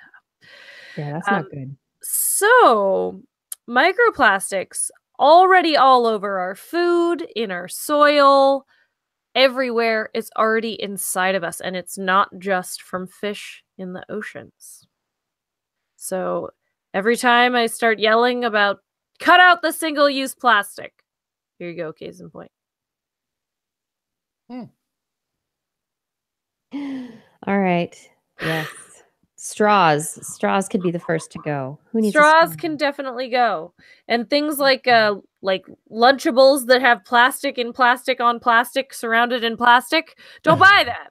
Well, but I think the Produce that's microplastics wrapped in plastic and then in plastic, don't buy that. I think the sludge problem, I mean, think of all the plastics in clothing. I Yeah. mean, That's a big problem. Got to be The a huge microfibers, source. yeah. Well, think about, these things Polyester. all up in the news these days, Tide Pods. The thing about Tide Pods that bother me is the fact that they're wrapped in dissolvable plastic. Which is going to be little pieces of plastic. Mhm. Essentially, yeah. But I think a big point too, like all the laundry we do, wandering around the environment, you have bits of fuzz coming off your clothes. Mhm. The laundry we do, we have little bits of fuzz coming out in the water, also coming out in the dryer lint, and yeah, little plastic fibers or polyesters. Yeah. Mm. So plastics, they're everywhere. I don't expect everyone to start wearing hemp and never buy another plastic thing ever again, but just keep it in mind. And then also I'm just going to put it out in the aura. Our filtration systems need to be better. They can be better. We need to make them better. On our washing machines for our clothes, there should be better filtration systems to filter out microplastics. We can do it. I believe if we can put a car in space, we can filter out some darn microplastics. Yes, we can. We can filter. We can filter. We can do it. Justin, do you have another story for the end of the show? Story was, just the headline caught me. Headline is Child Aids Paleontologist in Discovery of New Ancient Fish Species. It's a 90 million year old fish, never seen before. Discovery was made when this kid was taking a tour of a monastery in Colombia. Noticed this sort of flagstone on a walkway that looked rather fish-like. Took a picture of it. Later was visiting a museum, showed it to the people there, and they went, "Oh, that looks like a fish fossil." They sent it to their colleagues in Canada, and turns out, yeah, this is an ancient fish, never been seen before. But I think my favorite part of this is the fact that this obvious fish fossil was sitting in stone outside of this monastery, just a mile or two away from the museum, but that nobody from the museum had ever visited the monastery. So remained a secret much longer than it maybe otherwise would have. There you go. Science hiding in plain sight. Science! Yes. Right there under your nose all along, folks. All along. Oh, have we done it? We did it. We have come to the end of another episode. We have, and it's time for me to say thank you to everyone. Thank you so much for joining us tonight. Thank you to everyone in the chat room, over on YouTube, over on Facebook chatting. Thank you so much for being here and being a part of our show and enjoying and conversing with the other people watching. Love that there are people watching and being part of the community. Thank you to Fata for doing show notes. Thank you to Identity4 for recording the show, and to Brandon for helping us to simulcast to Facebook, and to our Patreon sponsors. I would like to say thank you to EO, Byron Lee, Kevin Parachan, Mark Hessenflow, Matt Sutter, Ken Hayes, Aaron Luthen, Flying Out, Christopher Rappin, Brendan Minish, Greg Briggs, Robert Gary S., Marjorie, Rudy Garcia, Robert Aston, Kurt Larson, Steve Lesseman, Ben Rothig, Sean Lawrence Lamb, Greg Riley, Jim Drapeau, Lisa Slizewski, Christopher Dreyer, Brian Carrington, Jason Olds, John McKee, Paul, Sean Bryant, Rick Ramus, Brian Condren, Richard, Eric Knapp, Kyle Washington, Time Jumper 319, Bob Calder, Bill Kersey, Jason Roberts, Matthew Litwin, Mark Mazzaros, John Ratnaswamy, Craig Landon, Jacqueline Boyster, Ed Dyer, Tony Steele, Alex Wilson, Steve DeBell, Andy Groh, Joshua Fury, Charlene Henry, Richard Onimus, G. Burton Lattimore, and Paul Disney. Thank you, all of you, for your support of This Week in Science. If you would like to help support This Week in Science, you can do so by heading over to, you can find information at patreon.com/thisweekinscience, or just at twist.org. And remember that you can help out simply by telling someone about TWIS today. And on next week's show, we will be back once again with more great science news. Oh, wait, what is next Wednesday? Valentine's Day. It's time for Valentine's Day. Yeah, that's right. The TWIS Love Fest is coming up next Wednesday. Hopefully, we're going to get a little lovey-dovey on the show next week, and we hope that you will love to join us as well. Science, for this show. Will you be my Valentine? Yeah, I'm mad about you, Science. Oh, that might be the scrapey. Anyhow, we will be here next Wednesday, broadcasting live online at 8 p.m. Pacific time, twist.org/live, where you can join the chat room. You can also join our chat room at our YouTube channel. You can find that at twist.org/YouTube, or you can chat over at Facebook, facebook.com/thisweekinscience. And if you don't make it, it's okay. Things are archived at all these places, and you can just go to twist.org. Thank you for enjoying the show. TWIS is also a podcast. Just Google This Week in Science in the iTunes directory, or if you have a mobile type device, it's TWIS, the number 4 Droid app in the Android marketplace, or simply This Week in Science in anything Apple marketplacey. For more information on anything you heard here today, show notes will be available on our website. That's again at www.twist.org. While you're there, you can also make comments on our shows and start conversations with the hosts or other listeners. Or you can simply contact us directly. Email Kirsten at thisweekinscience.com, Justin at twistminion@gmail.com, or Blair Baz at twist.org. Just be sure to put TWIS, TWIS, somewhere in the subject line, or your email will be spam filtered into oblivion. You can also hit us up on the Twitter, where we are at TWIS Science, at Dr. Kiki, at JacksonFly, and at Blair's Menagerie. We love your feedback. If there's a topic you would like us to cover or address, a suggestion for an interview, a haiku that comes to you in the night, please let us know. We'll be back here next week, and we hope you'll join us again for more great science news. And if you have learned anything from the show, remember, it's all in your head.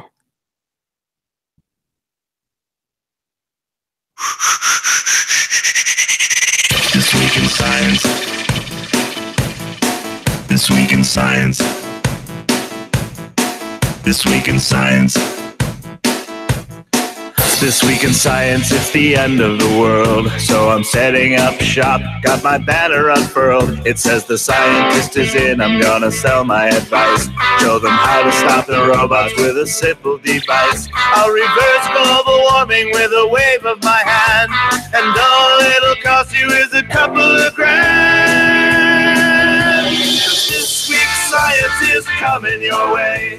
So everybody listen to what I say. I use the scientific method for all that it's worth. And I'll broadcast my opinion all over the earth. Cause it's This Week in Science. This Week in Science. This Week in Science. Science. Science. This Week in Science. This Week in Science. This Week in Science. Science. Science. I've got one disclaimer and it shouldn't be news. That what I say may not represent your views, but I've done the calculations and I've got a plan. If you listen to the science, you may just better understand that we're not trying to threaten your philosophy. We're just trying to save the world from jeopardy. Jeopardy. And This Week in Science is coming your way. So everybody listen to everything we say. And if you use our method instead of rolling a die, we may rid the world of toxoplasma gondii. Cause it's This Week in Science. This Week in Science. This Week in Science. Science. Science. This Week in Science. This Week in Science. This Week in Science. Science. Science.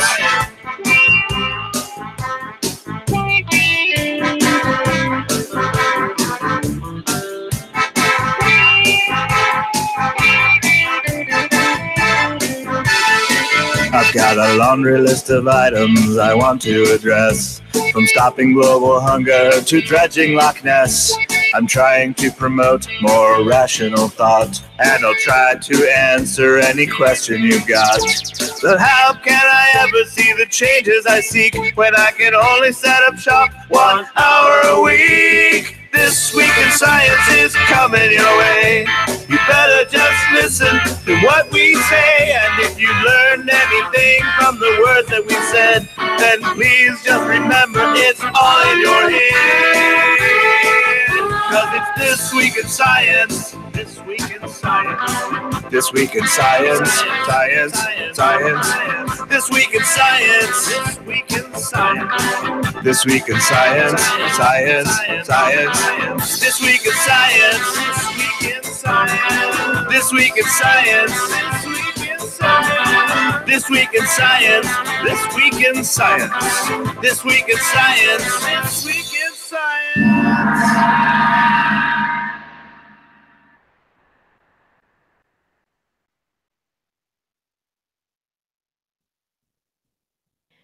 We have come to the end of another show. Is it time to go? I do not know. I do not know. I'm sleepy, bro. It's time to go. I'm sleepy, bro. Hey, yo. Hey,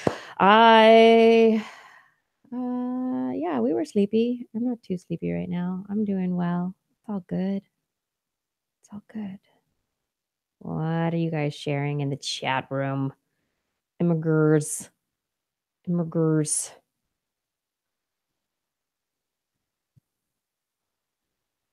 What else is in there? I don't know, lol. Hello, welcome to the show. Kenji was here. Bye, Kenji. And what else? Who else is in there? I didn't know about YouTube donations. That was a pretty cool surprise. And That's pretty cool. that was kind of neat. A little donation during the show. That was fantastic. How awesome. Kiki, I want to introduce you to my little elephant.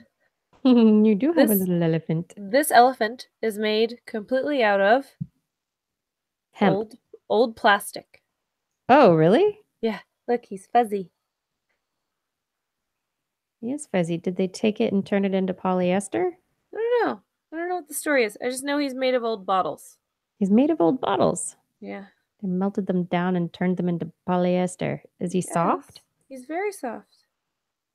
That's kind of frightening. Crazy. Plastic is weird. Plastic is really weird. It's a weird thing. Plastic can be anything. Plastic can be anything. That's why it's everywhere.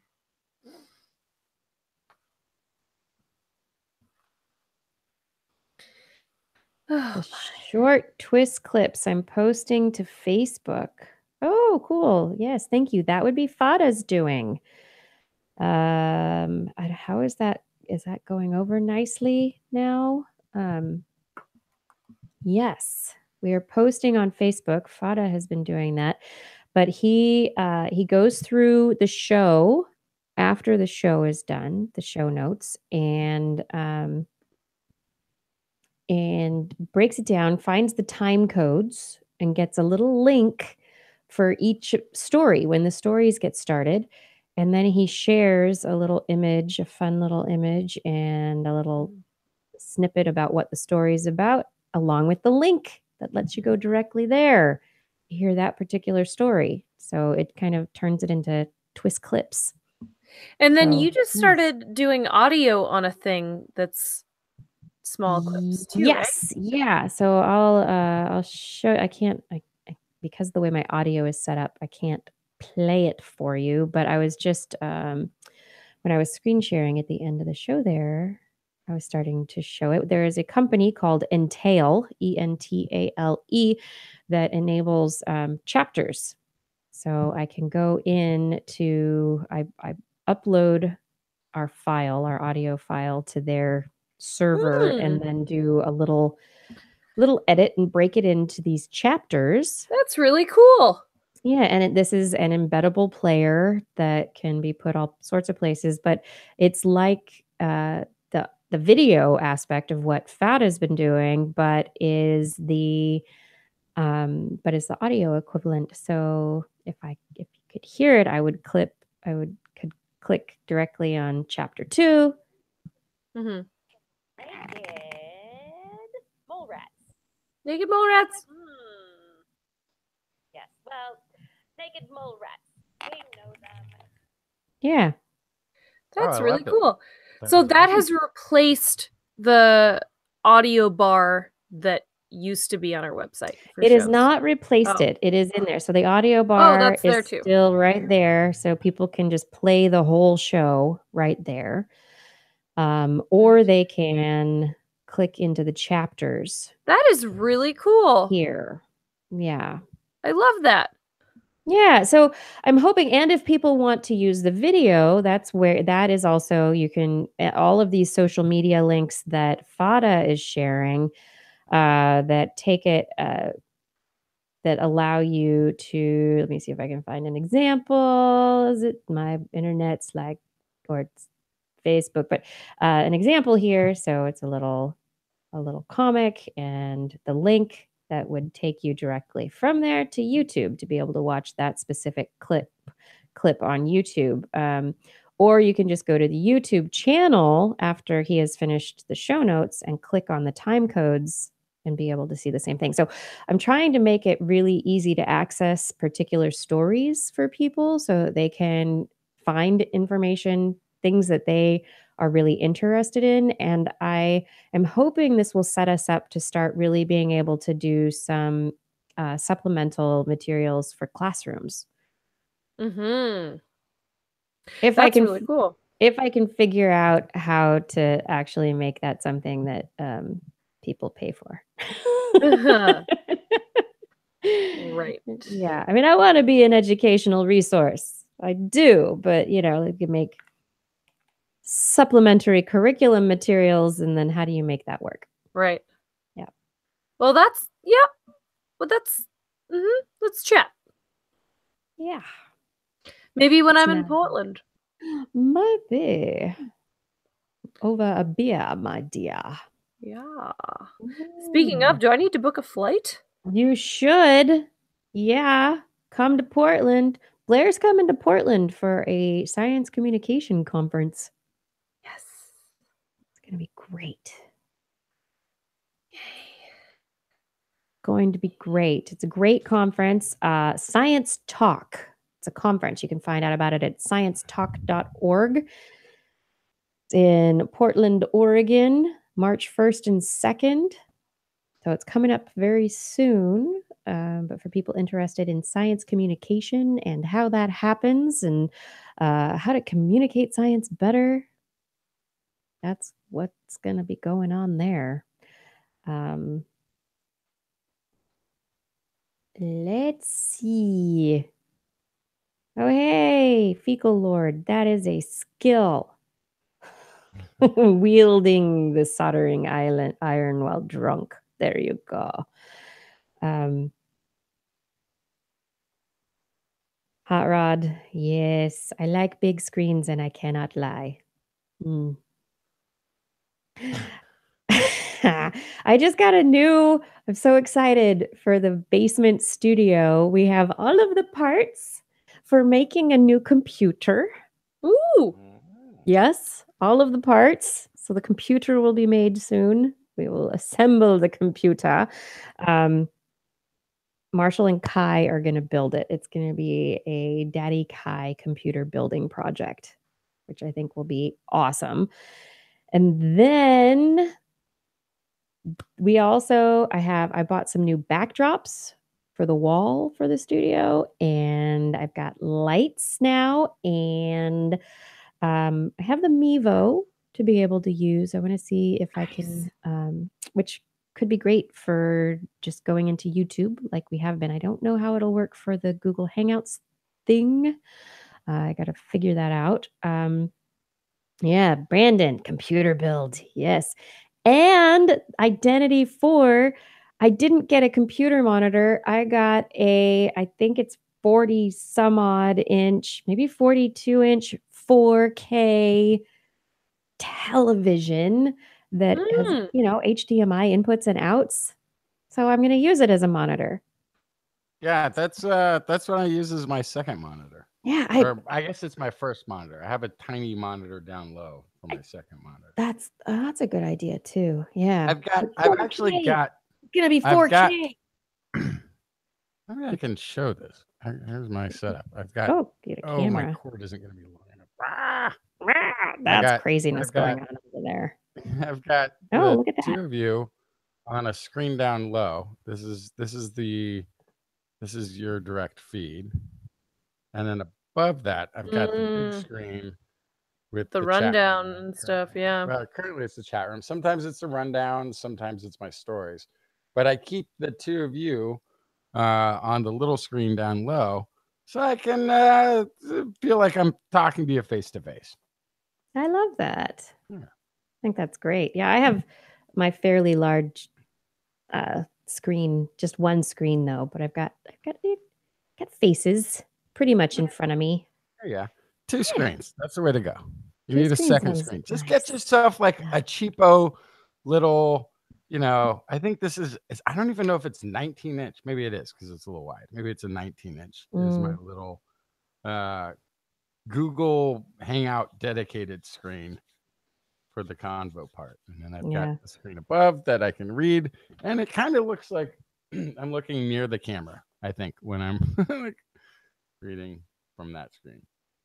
And Fecal Lord was saying there's a horrendous video card shortage going on. And yeah, huge GPUs, graphics processor units are in super short supply right now. Really? NVIDIA has been asking the retailers not to sell to Bitcoin and Bitcoin miners and blockchain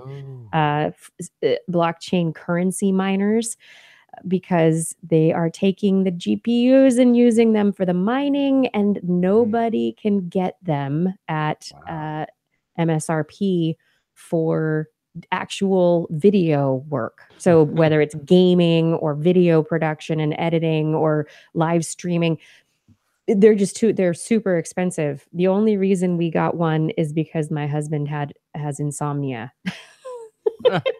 He had his computer. You can do things like set up an alert. There are ways out there to set up an alert when a retailer gets something that you want into stock, so that you can get on it and buy it immediately, and he just happened to be awake at 4 a.m. when an alert went off, and Bought 32 of them. there was only one, and he got it. It was a one, That's crazy. and he got it. So we got lucky on that one, but yeah, it's ridiculous. It is ridiculous right now. I know. And look, anybody who's into any of these crypto coins, you're Yeah. all the shoe shine boy. Anybody who's making money on it Rockefeller. right now, just take the money out and put it in your bank account where the real money Look, is. Just do Rockefeller that. was sitting there. Stock market's an all-time high. He's getting his shoe shined, and the shoe shine boy gave him a stock tip. You know what? I like this stock right now. I'm gonna take the half bit to 18 cents. I don't know what a shoe shine cost back then. It wasn't very much. I'm going to put it in that. And the guy's like, you're in the stock market? And Rockefeller, right? You're in the stock market? Kid's like, oh, yeah. I got like $3 in there. And Rockefeller, the story goes, went out and got rid of all of his stocks. And a few days later, the stock market collapse that led to the Great Depression happened. And his reasoning was, if that kid is in the stock market, there's nobody left. And so when I started hearing people around me, right, I don't travel in a high investment category. Started talking about this crypto coin, that crypto coin. I'm going to invest in the crypto coin. I was like, yeah, I told him the story of the shoe shine boy. And you're like, it only goes up. It just goes up and up and up and up. And you just put money in and you make more money. The next day it goes up. And this all happened right around Christmas, right before like Bitcoin halved in value, right? Mm-hmm. And that's the thing. If you're like me and you don't have a massive investment portfolio and you haven't been tracking stocks year in, year out, day in, day out, watching the ups and downs, watching the financial channels, paying attention to, and by the way, they're no better than a coin flip in predicting. There's if you want financial advice, you are just as well off flipping a coin or consulting with the foam at the edge of the tide than you are a financial expert. There is no rhyme or reason to any of this stuff. It follows trends unforeseen by you. There's like 18 people whose money is actually represented in the stock market. The rest of us are just watching them switch it around. Okay. So I tell this story. Sure enough, these things start to plummet. If people around me are investing in something, that's the surefire sign that the shoe shine boy is in and there's nobody left, right? And that probably goes for the rest of you. Okay. Exactly. These people were investing at Bitcoin. I don't know if it was at 19, but it was like 17 to 18,000. And yeah, now it's like around 8 or 9. And then there's coins that you can only buy with Bitcoins. There's other coin markets. And I looked through this list. Somebody had this list of cryptocurrencies up there. And it was like, you could have a TWIS coin. You could have if you like fuzzy animal coin. There's a fuzzy animal coin. There's a have you heard coin. about There's the kittens? a rainy day coin. There's everything you could think of icon coin. Have you heard about the kittens? The little cat blockchain? What's it called? But there's a blockchain that Toxo coin.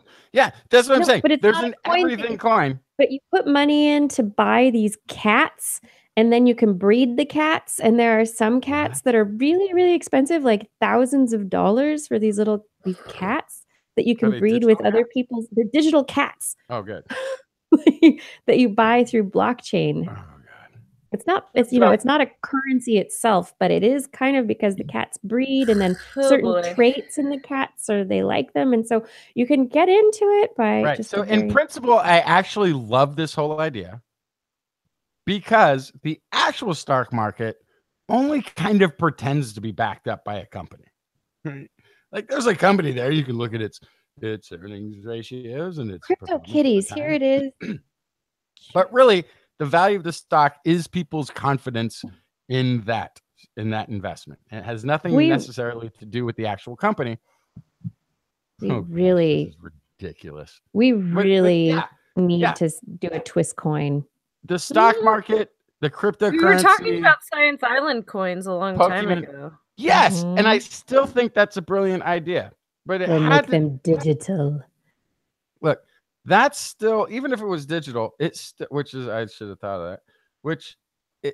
There are communities. There's communities in New York that has its own currency, and if you're live in that community, you can go to the barber shop and pay with your Science Island coin, whatever they're calling it, and then you can take, if you're the barber, you got paid in Science Island coins. You can take it to the cafe and buy a cup of coffee, and then the barista or the cafe owner can take that and they can go over and get local Joe's Plumbing to do some work for them. And like there's a way where an internal community currency that can work, and that's part of what I like about this idea.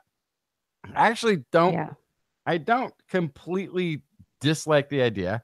I have a hang up about using credit cards and debit cards, not credit cards so much, mostly the debit card, because it has replaced paper currency, right? And so we pay, or the merchant, and therefore us, anybody pays, 1.5% to 3% fee to the credit card company to spend U.S. currency on every transaction. That's really ridiculous. That means we would need, literally it's overdue, a national digital currency credits that we can spend without having everybody have to pay an extra surcharge for running the thing. That should just be. I went to the bank the other day and I asked them to cut me a check because I didn't have my checkbook with me. They said, okay, that'll be $10. Yeah. What? So you're charging me $10 to write on a piece of paper for me that I have money. Okay. But withdrawing cash is free. Okay. Right. Well, it's also like depending on your bank. Like at my bank, if you deposit a check, you got to wait like 24 hours to access it. Yeah. But you can cash the check. They will hand you cash immediately, and then you could deposit that. Yeah. And it's immediately available. Yeah. But that's like banker weirdness. But seriously, so I love the idea of a cryptocurrency. But obviously it would have to be separated from an investment a concept, right? Like that's part of the problem, is that this was both a currency and a stock. Like this is what the Glass-Steagall thing was about. We're not going to use an investment and your savings as the same thing, because that's gambling with your money. And we didn't want that to happen and impact the economy. So you create a mechanism which is both. And obviously you're going to have that problem. I just discovered that some of these crypto kitties are worth over $80 million. Oh boy. Each Ethereum is $802.65. And this crypto kitty is for sale for 100,000 Ethereum. There are many of them for sale for 100,000 Ethereum. Ethereum. Oh boy. Yes. Oh. This one's 170,000 Ethereum. How much it's for sale for? That's over $80 million for a little kitty cat. It's a digital piece of artwork who has other little kittens, and it was bred online. Oy vey. Because that my brain just broke. Sorry, crypto kitties. Oh man. Crypto kitties breaks my brain. Yeah, TWIS Science Island coin. Ollies. That'll be fabulous. Claire's tired. We were yawning before the show. It's true. There were yawns going around. Well, I maybe want to book this flight. Do you want to do that off air? Yeah, we could do it off air. Okay. Come to Portland. It's Yep, gonna I'm be working on it. fun. Woo! Woohoo! Portland Science Communication. It's gonna be awesome. Woo! Gonna be a party. Well, it's gonna be busy. Lots of Guess learning. what my favorite part about it is? I don't have to prepare anything. I just have to show up and talk about my life. Woo! That's right. Woo! Ow! That's right. Being on a panel. There we go. It's my favorite way to Wait, participate. in wait conferences, is just to a be on second. panel. Hold on a second. What day is it? Oh, never mind. I'm working. You're working. You're working. Are you still working every single day for the rest of your life? Mm-hmm. Yeah. Okay. Good night, Fada. Good night. Good night, Tater. Good night, people out there. Minion Brewing. You've got scientific beer. Fabulous. I like a science beer. All beer through the science of fermentation. Oh yeah, I'm only there one night, Ed, so we'll have to figure out I know which beer. place to go. There's a brewery 2 doors down from where Kiki lives, if I'm not mistaken. It's not a brewery, it's a brew pub. It has many options. And it is stumbly distance. Not yet, nay. It's got stumbling Well, distance. Kiki hasn't offered for me to stay at her house yet, so let's wait for that to happen first. Oh, no, I thought that was a Kiki. given. You're staying in my house. Yeah. You're staying in my house. Yeah, they have a basement set aside for you. It almost has a computer. Totally. It almost has a computer. It has a 4K TV. It doesn't have a computer yet. Hurrah! Fabulous concrete basement with an with an exercise bicycle and some weights. Yes. And a yoga mat. And what's nice about that is when you crawl back from the brew pub, it's all downstairs from there. Yeah.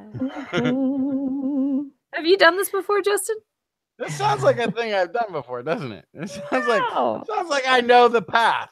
Like I've how counted come you know the this crawl path steps. so well?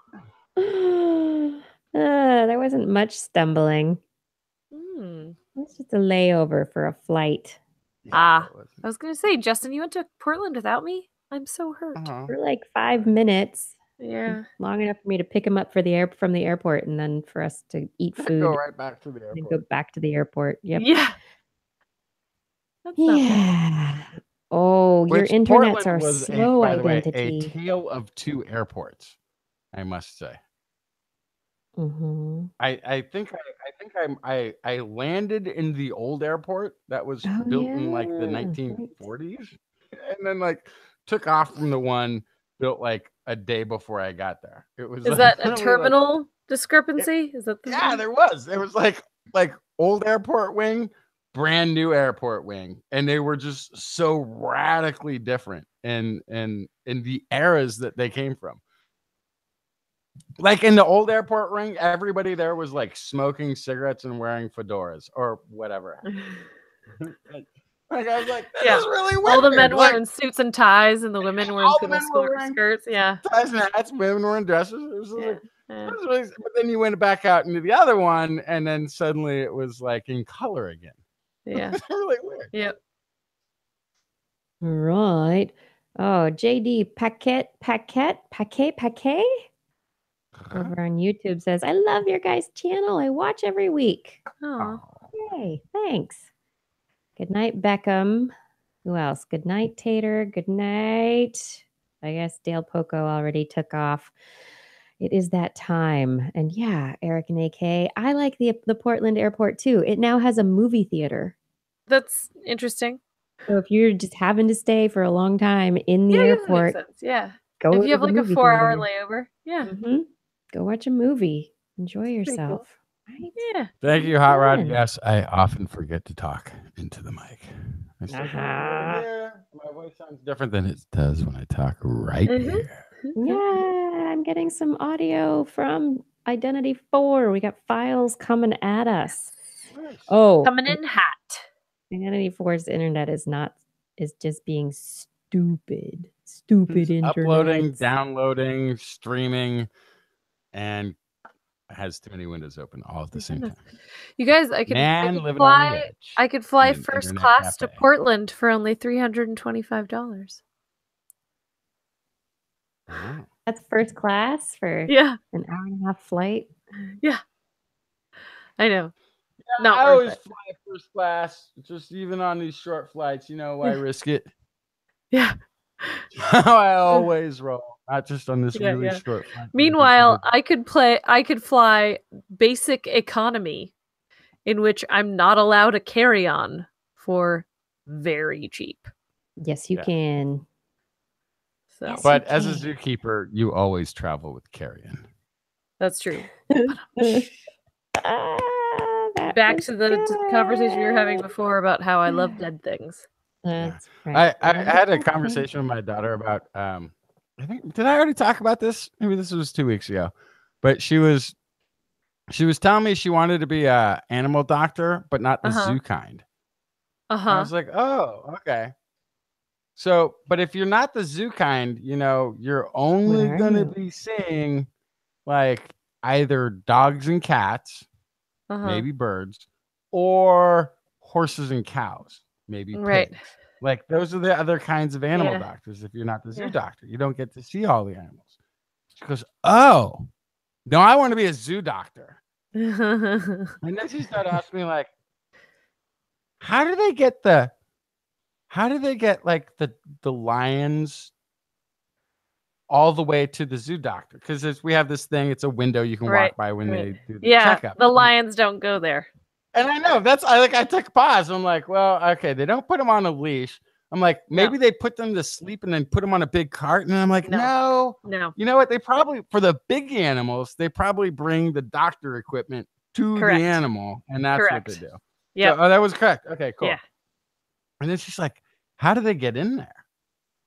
Like, do they climb over the Well, the first gate? you do this. It's a blowdown. That's step one. Blowdown. That's step one. No, legit. So this is one of our vet staff has an actual old-fashioned, long-armed blow dart. Wow. Because it's not as hard on impact as a dart gun. So if you're doing it in fairly close quarters, like 100 feet or less, he'll just. Wow. But if it's any further than that, then they use an actual dart gun. Right. Wow. So, but I had to explain that there's like a backside, a separate space back there where the animal goes at night, and that there's an access door on that side from, like, I had to like kind of break it down. But I think she needs to see a behind the scenes of those. And I've had that tour at my local zoo when I was a kid, but I've never seen it offered anytime since. Like, so I would look into the zoo camp that is offered at your zoo and ask them if they do hospital tours as part of zoo camp, because that is often the case. Oh, okay. I'll hit them up next time. Yeah. So at the San Francisco Zoo, some of the older kids, like we have a conservation camp for 7th graders, they usually tour the zoo hospital. And I don't know that they let the 4.5, 5-year-olds. Yeah, I don't know if they would, but they might. Who knows? That's what I'm saying. Is like different zoos, depending on how their hospital is set up, sometimes they can accommodate the little ones. So. And the zoo that we have does have like it's behind the glass where they do the checkups, and so we've seen a fair amount. We've seen everything from a wallaby to a snake getting a checkup over the visits, but yeah. My favorite is when some of the primates need particular medical care, they'll actually call in human physicians because it's similar enough. So like we've had human cardiologists come in and do heart surgery on gorillas in the past. And we had an optometrist come in and work on our sea lion's eyes recently.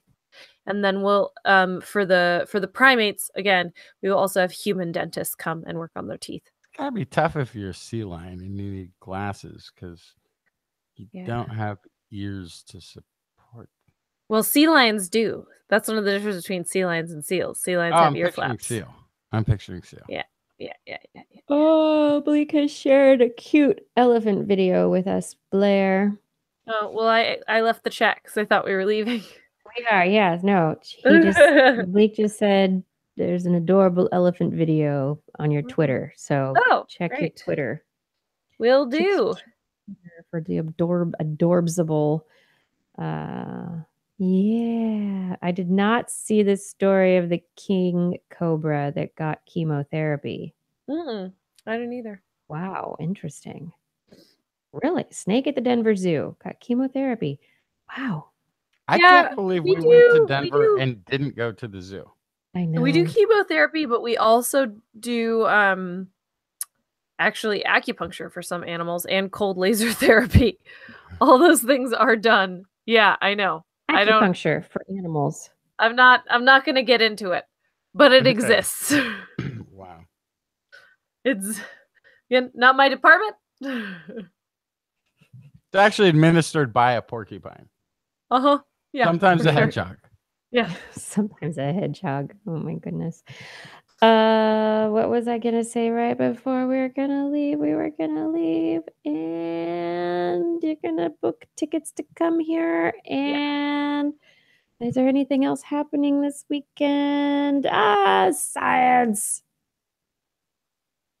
So much science. There's so much science. I'm running a blank because I've got a lot of things on my mind and I don't know what to say. If Kiki is out of things to say, it must be time for me to say goodnight, Blair. Good night, Blair. Say goodnight, Justin. Good night, Justin. Good night. Good night, Kiki. Good night, everyone. Have a wonderful week. We will be back next Wednesday and we will see you on the internets in the meantime. Hope you have a good week.